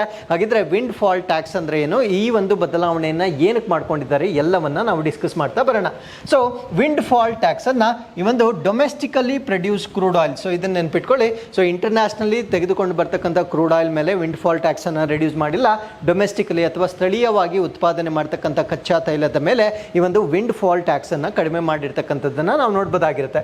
ಸೊ ಪ್ರೀವಿಯಸ್ಲಿ ಎಷ್ಟಿತ್ತಂದರೆ 1850 ಪರ್ ಮೆಟ್ರಿಕ್ ಟನ್. ಸೊ ಒಂದು ಮೆಟ್ರಿಕ್ ಟನ್ಗೆ 1850 ಕೋಟಿಗಳಷ್ಟು rupees 1850 per metric ton. So ಒಂದು ಮೆಟ್ರಿಕ್ ಟನ್ಗೆ 1850ರಷ್ಟು ಸೊ ಈ ಒಂದು ವಿಂಡ್ ಫಾಲ್ ಟ್ಯಾಕ್ಸನ್ನು ವಿಧಿಸಲಾಗ್ತಾ ಇತ್ತು. ಸೊ ಇದನ್ನು ಝೀರೋ ಮಾಡಿರ್ತಕ್ಕಂಥದ್ದನ್ನು ನಾವಿಲ್ಲಿ ನೋಡ್ಬೋದಾಗಿರುತ್ತೆ. ಸೊ ಏನಕ್ಕೆ ಇದನ್ನು ಮಾಡಿರ್ತಾರೆ ಅಂದರೆ due to decline in global oil prices. ಸರ್ಕಾರ ಹೇಳ್ತಾ ಇರ್ತಕ್ಕಂಥ ಒಂದು ಜಸ್ಟಿಫಿಕೇಶನ್ ಏನು ಅಂದರೆ ಜಾಗತಿಕ ತೈಲ ಬೆಲೆಗಳಲ್ಲಿ ಇಳಿಕೆ ಆಗಿರ್ತಕ್ಕಂಥದ್ದು ಇದಕ್ಕೆ ಕಾರಣವಾಗಿರುತ್ತೆ. So this will potentially lower the cost of petrol and diesel. So ಯಾವಾಗ ಟ್ಯಾಕ್ಸನ್ನು ಅವರು ಕಡಿಮೆ ಮಾಡ್ತಾರೆ ಸೊ ಆಯಿಲ್ ಕಂಪನೀಸ್ಗಳು ಕೂಡ ಆ ಪೆಟ್ರೋಲ್ ಮತ್ತು ಡೀಸೆಲ್ ದರವನ್ನು ಕಡಿಮೆ ಮಾಡಲಿಕ್ಕೆ ಅನುಕೂಲಕರವಾಗುತ್ತೆ ಅಂತಕ್ಕಂಥ ಒಂದು ಜಸ್ಟಿಫಿಕೇಶನನ್ನು ಸರ್ಕಾರ ನೀಡ್ತಾ ಇದೆ. ಸೊ ಎಕನಾಮಿಕಲ್ ಇಂಪ್ಲಿಕೇಶನ್, ಸೊ ಇದರಿಂದ ಆರ್ಥಿಕವಾಗಿ ಆಗ್ತಕ್ಕಂಥ ಪರಿಣಾಮಗಳನ್ನು ನಾವು ನೋಡೋದಾದರೆ ರೆಡ್ಯೂಸಸ್ ದಿ ಟ್ರಾನ್ಸ್ಪೋರ್ಟೇಷನ್ ಕಾಸ್ಟ್, ಅಂದರೆ ಇದರ ಸಾರಿಗೆ ವೆಚ್ಚ ಕಡಿಮೆ ಆಗುತ್ತೆ. ಸೊ ಅದರಿಂದ positive impact on the inflation, ಅಂದರೆ ಈ ಒಂದು ಹಣದುಬ್ಬರ ಏನಿರುತ್ತೆ ಸೊ ಅದರ ಮೇಲೆ ಒಂದು ಪಾಸಿಟಿವ್ ಇಂಪ್ಯಾಕ್ಟ್ ಆಗ್ತಕ್ಕಂಥದ್ದನ್ನು ನಾವು ನೋಡ್ಬೋದಾಗಿರುತ್ತೆ. Relief to industries dependent on fuel boosting the economic activities, ಅಂದರೆ ಈ ಒಂದು ಇಂಧನದ ಮೇಲೆ ಅವಲಂಬನೆ ಆಗಿರ್ತಕ್ಕಂಥ ಕೈಗಾರಿಕೆಗಳಿಗೆ ಸಾಕಷ್ಟು ರಿಲೀಫ್ ಸಿಗುತ್ತೆ. ಸೊ ಇದರಿಂದ ಆರ್ಥಿಕ ಚಟುವಟಿಕೆಗಳು ಹೆಚ್ಚಾಗ್ತಕ್ಕಂಥದ್ದನ್ನು ನಾವಿಲ್ಲಿ ಗಮನಿಸಬಹುದಾಗಿರುತ್ತೆ. So of course government revenue is going to reduce, ಯಾಕಂದರೆ ಟ್ಯಾಕ್ಸನ್ನು ಕಡಿಮೆ ಮಾಡಿದ ತಕ್ಷಣ ಸರ್ಕಾರಕ್ಕೆ ಬರ್ತಕ್ಕಂಥ ಆದಾಯ ಕಡಿಮೆ ಆಗುತ್ತೆ. ಬಟ್ ಇದು ಇಂಡೈರೆಕ್ಟ್ಲಿ ಹೆಲ್ಪ್ ಆಗುತ್ತೆ ಅಂತ ಹೇಳ್ತಾರೆ. Could be offset by increased economic activities and consumption, ಅಂದರೆ ಆರ್ಥಿಕ ಚಟುವಟಿಕೆಗಳು ಜಾಸ್ತಿ ಆದಾಗ ಗ್ರಾಹಕರು ಕೊಂಡುಕೊಳ್ತಕ್ಕಂಥದ್ದು ಜಾಸ್ತಿ ಆಗುತ್ತೆ. ಸೊ ಯಾವಾಗ ಅವರು ವಸ್ತುಗಳನ್ನು ಕೊಂಡುಕೊಳ್ತಾರೆ ಆಟೋಮ್ಯಾಟಿಕಲಿ ಅವರು ಟ್ಯಾಕ್ಸನ್ನು ಸರ್ಕಾರಕ್ಕೆ ಈ ರೀತಿಯಲ್ಲಿ ಪೇ ಮಾಡ್ತಾರೆ ಅಂತಕ್ಕಂಥದ್ದು ಸರ್ಕಾರದ ಜಸ್ಟಿಫಿಕೇಶನ್ ಆಗಿರುತ್ತೆ. But according to my opinion ಈ ವಿಂಡ್ ಫಾಲ್ ಟ್ಯಾಕ್ಸ್ ಅಂತಕ್ಕಂಥದ್ದು ಸೊ ಹೈ ಲೆವೆಲ್ ಇಂಡಸ್ಟ್ರೀಸ್ಗಳು, ಫಾರ್ ಎಕ್ಸಾಂಪಲ್ ಈ ಒಂದು ಆಯಿಲ್ ಕಂಪನೀಸ್ ಏನಿರ್ತವೆ ಸೊ ಈ ರೀತಿಯಾಗಿರ್ತಕ್ಕಂಥ ದೊಡ್ಡ ದೊಡ್ಡ ಕಂಪನಿಗಳ ಮೇಲೆ ವಿಧಿಸ್ತಕ್ಕಂಥ ಟ್ಯಾಕ್ಸ್ ಆಗಿರುತ್ತೆ. ಸೊ ಅವರಿಗೆ ಈ ಒಂದು ಟ್ಯಾಕ್ಸನ್ನು ಸೇವ್ ಮಾಡಿಸ್ತಕ್ಕಂಥ ಅವಕಾಶ ಇರೋದಿಲ್ಲ. ಸೊ ಆ ಒಂದು ಟ್ಯಾಕ್ಸನ್ನು ಕಡಿಮೆ ಮಾಡೋದೇ ಆದಲ್ಲಿ ಕಾಮನ್ ಮ್ಯಾನ್ ಮೇಲೆ ಬೀಳ್ತಕ್ಕಂಥ ಟ್ಯಾಕ್ಸನ್ನು ಕಡಿಮೆ ಮಾಡೋದ್ರಿಂದ ಲಾರ್ಜರ್ ಪಾಪ್ಯುಲೇಷನ್ಗೆ ರಿಲೀಫನ್ನು ಕೊಟ್ಟಂಗಾಗುತ್ತೆ. ಬಟ್ ಈ ಒಂದು ಆಯಿಲ್ ಕಂಪನೀಸ್ ಅಥವಾ ದೊಡ್ಡ ದೊಡ್ಡ ಇಂಡಸ್ಟ್ರಿಗಳಿಗೆ ಸೊ ಈ ಒಂದು ವಿಂಡ್ ಫಾಲ್ ಟ್ಯಾಕ್ಸನ್ನು ಕಡಿಮೆ ಮಾಡೋದ್ರಿಂದ so the price is not going to be reduce. We can see in future so though they are saying that the oil prices are going to be reduce, I don't think so this is going to be happening in reality, but that is what is the justification given given by the government. So ಹಾಗಿದ್ರೆ ಈ ಒಂದು ವಿನ್ಫಾಲ್ tax ಅನ್ನು ಅಥವಾ ಈ ಒಂದು ವಿನ್ಫಾಲ್ tax ಅಂತಕ್ಕಂಥ concept ಏನಕ್ಕೆ ಬಂದಿದೆ? As I told you before, ಈ ಒಂದು ಎಕನಾಮಿಕ್ ಡಿಸ್ಟ್ರಿಬ್ಯೂಷನ್ ಏನಿರುತ್ತೆ ಅಥವಾ ಇನ್ಕಮ್ ಇನ್ಇಕ್ವಾಲಿಟಿ ಅಂತ ಹೇಳ್ತೀವಿ. ಅಂದರೆ ನಮ್ಮ ದೇಶದಲ್ಲಿ ಇವಾಗ ಇರ್ತಕ್ಕಂಥ ಮಹತ್ತರವಾಗಿರ್ತಕ್ಕಂಥ ಪ್ರಾಬ್ಲಮ್ ಏನು ಅಂದರೆ ಆದಾಯದ ಅಸಮಾನ ಹಂಚಿಕೆ ಅಂತ ನಾವೇನು ಹೇಳ್ತೇವೆ. ಸೊ ಶ್ರೀಮಂತರು ಶ್ರೀಮಂತರಾಗ್ತಾ ಇರ್ತಾರೆ, ಬಡವರು ಆಗ್ತಾ ಇರ್ತಾರೆ. ಸೊ ಶ್ರೀಮಂತರು ಹೆಚ್ಚಿನ ಹಣವನ್ನು ಗಳಿಸ್ತಾ ಇರ್ತಾರೆ. ಸೊ ಸಡನ್ನಾಗಿ ವಿಂಡ್ಫಾಲ್ ಟ್ಯಾಕ್ಸ್ ಅಂದರೆ ಸೊ ಸಡನ್ನಾಗಿ ಏನಾದರೂ ಅವರಿಗೆ ಅನ್ಎಕ್ಸ್ಪೆಕ್ಟೆಡ್ ಆದಾಯ ಬಂದಾಗ ಸೊ ಅದರ ಮೇಲೆ ಎಕ್ಸ್ಟ್ರಾ ತೆರಿಗೆಯನ್ನು ವಿಧಿಸ್ತಕ್ಕಂಥ ಒಂದು ಪದ್ಧತಿಯನ್ನು ವಿಂಡ್ಫಾಲ್ ಟ್ಯಾಕ್ಸ್ ಅಂತ ಹೇಳ್ತೇವೆ. ಆ ಒಂದು ಎಕ್ಸ್ಟ್ರಾ ತೆರಿಗೆಯನ್ನು ಸಮಾಜದಲ್ಲಿ ಹಿಂದುಳಿದ ವರ್ಗಗಳ ಮೇಲೆ ಖರ್ಚು ಮಾಡಬೇಕು ಅಂತಕ್ಕಂಥದ್ದು ಇದರ ಪದ್ಧತಿಯಾಗಿತ್ತು. ಈಗ ವಿಂಡ್ಫಾಲ್ ಟ್ಯಾಕ್ಸನ್ನು ಝೀರೋ ಮಾಡೋದ್ರಿಂದ ಸೊ ಕೇವಲ ಆ ಒಂದು ಮ್ಯಾನುಫ್ಯಾಕ್ಚರಿಂಗ್ ಕಂಪನಿಗಳಿಗೆ ಫೇವರ್ ಮಾಡ್ತಾ ಇರ್ತಕ್ಕಂಥದ್ದನ್ನು ಮಾತ್ರ ಇಲ್ಲಿ ಹೆಚ್ಚಾಗಿ ನಾವು ನೋಡ್ಬೋದಾಗಿರುತ್ತೆ. ಸೊ ಅದಾದಮೇಲೆ ಈ ಒಂದು ಕಾಮನ್ ಟಾರ್ಗೆಟ್ಸ್ ಅಂದರೆ ಈ ಒಂದು ವಿಂಡ್ಫಾಲ್ ಟ್ಯಾಕ್ಸನ್ನು ಸಾಮಾನ್ಯವಾಗಿ ಯಾರ ಮೇಲೆ ಹಾಕ್ತಾರೆ ಅಂದರೆ industries such as oil and gas, ಅಂದರೆ ಈ ಒಂದು ತೈಲ ಮತ್ತು ಅನಿಲದಂತಹ ಕಂಪನಿಗಳು significant profit during a period, ಅಂದರೆ ಒಂದು ನಿರ್ದಿಷ್ಟ ಸಮಯದಲ್ಲಿ ಅವರು ಹೆಚ್ಚಿನ ಆದಾಯವನ್ನು ಗಳಿಸಿದ್ರೆ ಸೊ ಅವರ ಮೇಲೆ ಟಾರ್ಗೆಟ್ ಮಾಡ್ತಕ್ಕಂಥ ಒಂದು ಟ್ಯಾಕ್ಸನ್ನು ನಾವು ವಿಂಡ್ಫಾಲ್ ಟ್ಯಾಕ್ಸ್ ಅಂತ ಹೇಳ್ತೇವೆ. So with this let's get into question number 7. So ಪ್ರಧಾನಮಂತ್ರಿ ಜನಜಾತಿಯ ಉನ್ನತ ಗ್ರಾಮ ಅಭಿಯಾನ ಪ್ರಾಥಮಿಕ ಉದ್ದೇಶವೇನು? So what is the primary objective of the ಪ್ರಧಾನಮಂತ್ರಿ ಜನಜಾತಿಯ ಉನ್ನತ ಗ್ರಾಮ ಅಭಿಯಾನ? ಸೊ ಈ ಪ್ರಶ್ನೆಗೆ ಸರಿಯಾದ ಉತ್ತರ to uplift tribal communities of India. Bharat ದೇಶದಲ್ಲಿರ್ತಕ್ಕಂಥ ಬುಡಕಟ್ಟು ಸಮುದಾಯವನ್ನು ಉನ್ನತೀಕರಣಗೊಳಿಸಲು ಪ್ರಾರಂಭ ಮಾಡಿರ್ತಕ್ಕಂಥ ಒಂದು ಯೋಜನೆಯನ್ನು ನಾವು ಪ್ರಧಾನಮಂತ್ರಿ ಜನಜಾತಿಯ ಉನ್ನತ ಗ್ರಾಮ ಅಭಿಯಾನ ಅಂತ ಹೇಳ್ತೇವೆ. ಸೊ ಇದಕ್ಕೂ ಕೂಡ ಈಗ ಕ್ಯಾಬಿನೆಟ್ಟಲ್ಲಿ ಅಪ್ರೂವಲ್ ಕೊಟ್ಟಿರ್ತಕ್ಕಂಥದ್ದನ್ನು ನಾವು ನೋಡ್ಬೋದಾಗಿರುತ್ತೆ. ಸೊ ಈ ಒಂದು ಯೋಜನೆಯಲ್ಲಿ they going to cover 63,000 tribal major villages, ಅಂದರೆ ನಮ್ಮ ಭಾರತ ದೇಶದಲ್ಲಿ ಬುಡಕಟ್ಟು ಜನಾಂಗಗಳು ಅತ್ಯಂತ ಅಧಿಕವಾಗಿರ್ತಕ್ಕಂಥ 63,000 ಗ್ರಾಮಗಳನ್ನು ಈ ಒಂದು ಯೋಜನೆಯ ಅಡಿಯಲ್ಲಿ ತರಲಾಗುತ್ತೆ. ಟ್ರೈಬಲ್ ವಿಲೇಜಸ್ ಇನ್ ಆಸ್ಪಿರೇಷನಲ್ ಡಿಸ್ಟ್ರಿಕ್ಟ್ಸ್, ಅಂದರೆ ಆಸ್ಪಿರೇಷನಲ್ ಡಿಸ್ಟ್ರಿಕ್ಟ್ಸ್ ಅಂದರೆ ಮಹತ್ವಾಕಾಂಕ್ಷೆಯ ಜಿಲ್ಲೆಗಳು ಅಂತ ಹೇಳ್ತೇವೆ.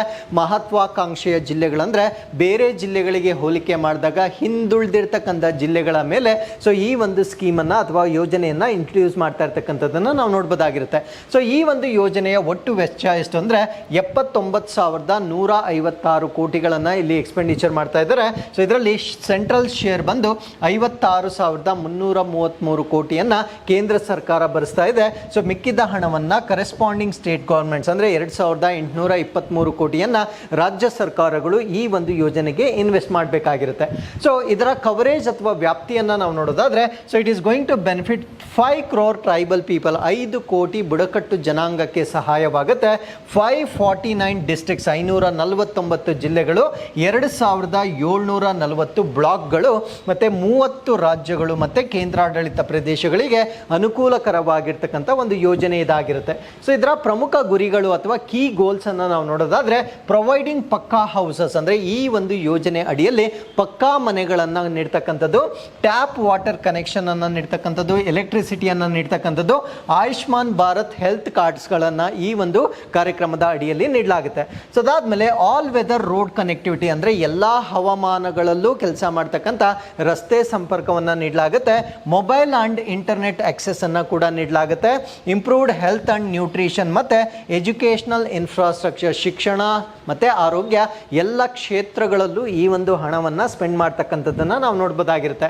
ಅದರ ಜೊತೆಗೆ skill development, entrepreneurship promotion, enhance livelihood opportunities, ಅಂದರೆ ಕೌಶಲ್ಯವನ್ನು ವೃದ್ಧಿ ಮಾಡ್ತಕ್ಕಂಥದ್ದು, ಉದ್ಯಮಶೀಲತೆಯನ್ನು ಹೆಚ್ಚು ಮಾಡ್ತಕ್ಕಂಥದ್ದು, ಇದರಿಂದ ಅವರಿಗೆ ಬೇಕಾಗಿರ್ತಕ್ಕಂಥ ಜೀವನೋಪಾಯದ ಅವಕಾಶಗಳನ್ನು ಕೂಡ ಹೆಚ್ಚು ಮಾಡಲಾಗುತ್ತೆ.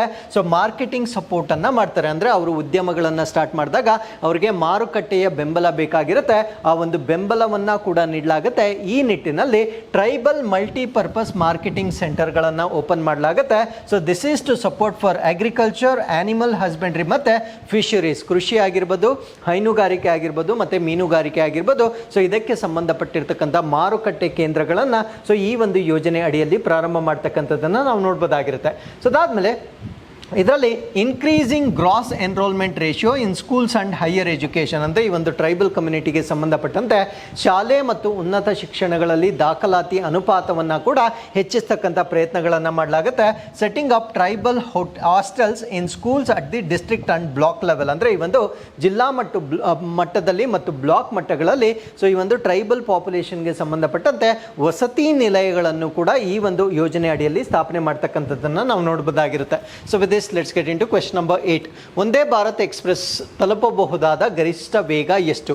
So what is the maximum speed that Vande Bharat express can reach? ಈ ಪ್ರಶ್ನೆಗೆ ಸರಿಯಾದ ಉತ್ತರ 160 km/h ವೇಗದಲ್ಲಿ ಒಂದೇ ಭಾರತ್ ಎಕ್ಸ್ಪ್ರೆಸ್, ಒಂದೇ ಭಾರತ್ ಟ್ರೈನ್ಸ್ ಹೋಗ್ತಕ್ಕಂಥದ್ದನ್ನು ನಾವು ನೋಡಬಹುದಾಗಿರುತ್ತೆ. ಸೊ ಇದು ಸುದ್ದಿಯಲ್ಲಿರಲಿಕ್ಕೆ ಕಾರಣವೇನು ಅಂದರೆ, ಸೊ ನಮ್ಮ ಕರ್ನಾಟಕದಲ್ಲಿರ್ತಕ್ಕಂಥ ಒಂದೇ ಭಾರತ್ ಟ್ರೈನ್ ಏನಿರುತ್ತೆ, ಸೊ ಇದನ್ನು ಬೆಂಗಳೂರಿಂದ ಧಾರವಾಡಗೆ ಇರ್ತಕ್ಕಂಥ ಈ ಒಂದು ಕನೆಕ್ಷನನ್ನು ಎಕ್ಸ್ಟೆಂಡ್ ಮಾಡಲಾಗ್ತಾ ಇದೆ. ಫಾರ್ ಎಕ್ಸಾಂಪಲ್ ಬೆಂಗಳೂರಿನಿಂದ ಇದು ಧಾರವಾಡವರೆಗೂ ಈಗ ಇರ್ತಕ್ಕಂಥ ಕನೆಕ್ಷನನ್ನು ಬೆಲ್ಗಾಂವರೆಗೂ ಇನ್ಕ್ರೀಸ್ ಮಾಡ್ತಕ್ಕಂಥ ಒಂದು ನಿರ್ಧಾರವನ್ನು ಈಗ ತೆಗೆದುಕೊಂಡಿರ್ತಕ್ಕಂಥದ್ದನ್ನು ನಾವು ನೋಡ್ಬೋದಾಗಿರುತ್ತೆ. ಸೊ ಒಂದೇ ಭಾರತ್ ಎಕ್ಸ್ಪ್ರೆಸ್ ಟ್ರೈನ್ ಅಂತ ಹೇಳ್ತೇವೆ. ಸೊ ಇದು ಪ್ರಸ್ತುತವಾಗಿ ಬೆಂಗಳೂರಿನಿಂದ ಧಾರವಾಡಗೆ ಕನೆಕ್ಟ್ ಆಗಿರುತ್ತೆ. ಸೊ ಇದನ್ನು ಬೆಳಗಾವಿವರೆಗೂ ಎಕ್ಸ್ಟೆಂಡ್ ಮಾಡ್ತಕ್ಕಂಥ ಒಂದು ನಿರ್ಧಾರವನ್ನು ತೆಗೆದುಕೊಳ್ಳಲಾಗಿರುತ್ತೆ.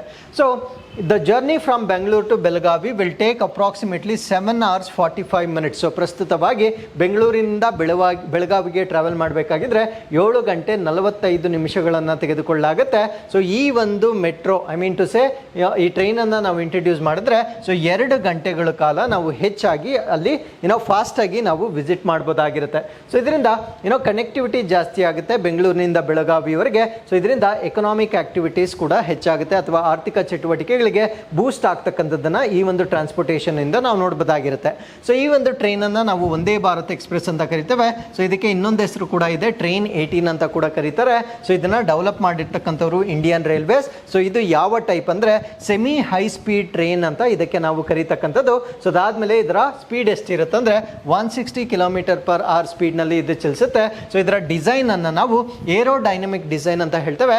ಏರೋಡೈನಮಿಕ್ ಡಿಸೈನ್ ಅಂತಕ್ಕಂಥದ್ದು ಆ ಏರ್ ಫ್ರಿಕ್ಷನ್ ಏನಿರುತ್ತೆ, ಸೊ ಅದನ್ನು ಕಡಿಮೆ ಮಾಡ್ತಕ್ಕಂಥ ಒಂದು ವಿನ್ಯಾಸವನ್ನು ಮಾಡಲಾಗಿರುತ್ತೆ. ಸೊ ಇದರಲ್ಲಿ ಏರ್ ಕಂಡೀಷನ್ ಚೇರ್, ಕಾರ್ಸ್ ಮತ್ತು ರಿಕ್ಲೈನಿಂಗ್ ಸೀಟನ್ನು ಕೂಡ ನಾವು ಹೊಂದಿರಬಹುದಾಗಿರುತ್ತೆ. ಹೈ ಟೆಕ್ನಾಲಜಿ ವೈಫೈ, ಅದಾದಮೇಲೆ GPS based passenger information system, bio vacuum ಟಾಯ್ಲೆಟ್ಸ್ಗಳನ್ನು ನೋಡ್ಬೋದಾಗಿರುತ್ತೆ. ಸೊ ಅದಾದಮೇಲೆ ಇನಿಷಿಯಲ್ ರೂಟ್ಸ್, ಇದನ್ನು ಪ್ರಾರಂಭ ಮಾಡಿದಾಗ ನವದೆಹಲಿಯಿಂದ ಇದನ್ನು ಪ್ರಾರಂಭ ಮಾಡಿದಾಗ it was connected between new ಡೆಲ್ಲಿಯಿಂದ ವಾರಣಾಸಿಗೆ ಇದನ್ನು ಕನೆಕ್ಟ್ ಮಾಡಿರ್ತಕ್ಕಂಥದ್ದನ್ನು ನಾವು ನೋಡ್ಬೋದಾಗಿರುತ್ತೆ. ಸೊ ಇದರ ಸಿಗ್ನಿಫಿಕೆನ್ಸ್ ಏನಂತ ನಾವು ನೋಡೋದಾದರೆ, ಸೊ ಇದನ್ನು entirely designed and manufactured in India, ಸಂಪೂರ್ಣವಾಗಿ ಭಾರತ ದೇಶದಲ್ಲಿಯೇ ವಿನ್ಯಾಸಗೊಳಿಸಿ ಸೊ ಭಾರತ ದೇಶದಲ್ಲೇ ತಯಾರಿ ಮಾಡಿರ್ತಾರೆ. ಸೊ ಇದು ಎನರ್ಜಿ ಎಫಿಷಿಯೆಂಟ್ ಆಗಿರುತ್ತೆ ಮತ್ತು ಇದರಲ್ಲಿ ರೀಜೆನರೇಟಿವ್ ಬ್ರೇಕಿಂಗ್ ಸಿಸ್ಟಮನ್ನು ಕೂಡ ಸೊ ಈ ಒಂದು ಟ್ರೈನ್ಸಲ್ಲಿ ಯೂಸ್ ಮಾಡ್ತಾ ಇರ್ತಕ್ಕಂಥದ್ದನ್ನು ನಾವು ನೋಡ್ಬೋದಾಗಿರುತ್ತೆ. ಸೊ ಇಲ್ಲಿಗೆ we have come to inquest challenge number 747. You can just pause the video and go through the question. This is question number 1 and this is question number 2. So ಇಲ್ಲಿಗೆ ಇವತ್ತಿನ ಎಲ್ಲ ಅಪ್ಡೇಟ್ಸ್ಗಳು ಮುಗ್ದಿರುತ್ತೆ. ಸೊ ಮತ್ತೊಮ್ಮೆ ನಾಳಿನ ಅಪ್ಡೇಟ್ಸ್ನೊಂದಿಗೆ ನಾನು ನಿಮ್ಮನ್ನು ಭೇಟಿ ಆಗ್ತೇನೆ. ಸೊ ಅಲ್ಲಿವರೆಗೂ keep reading, take care of your cells, and thank you very much for watching this.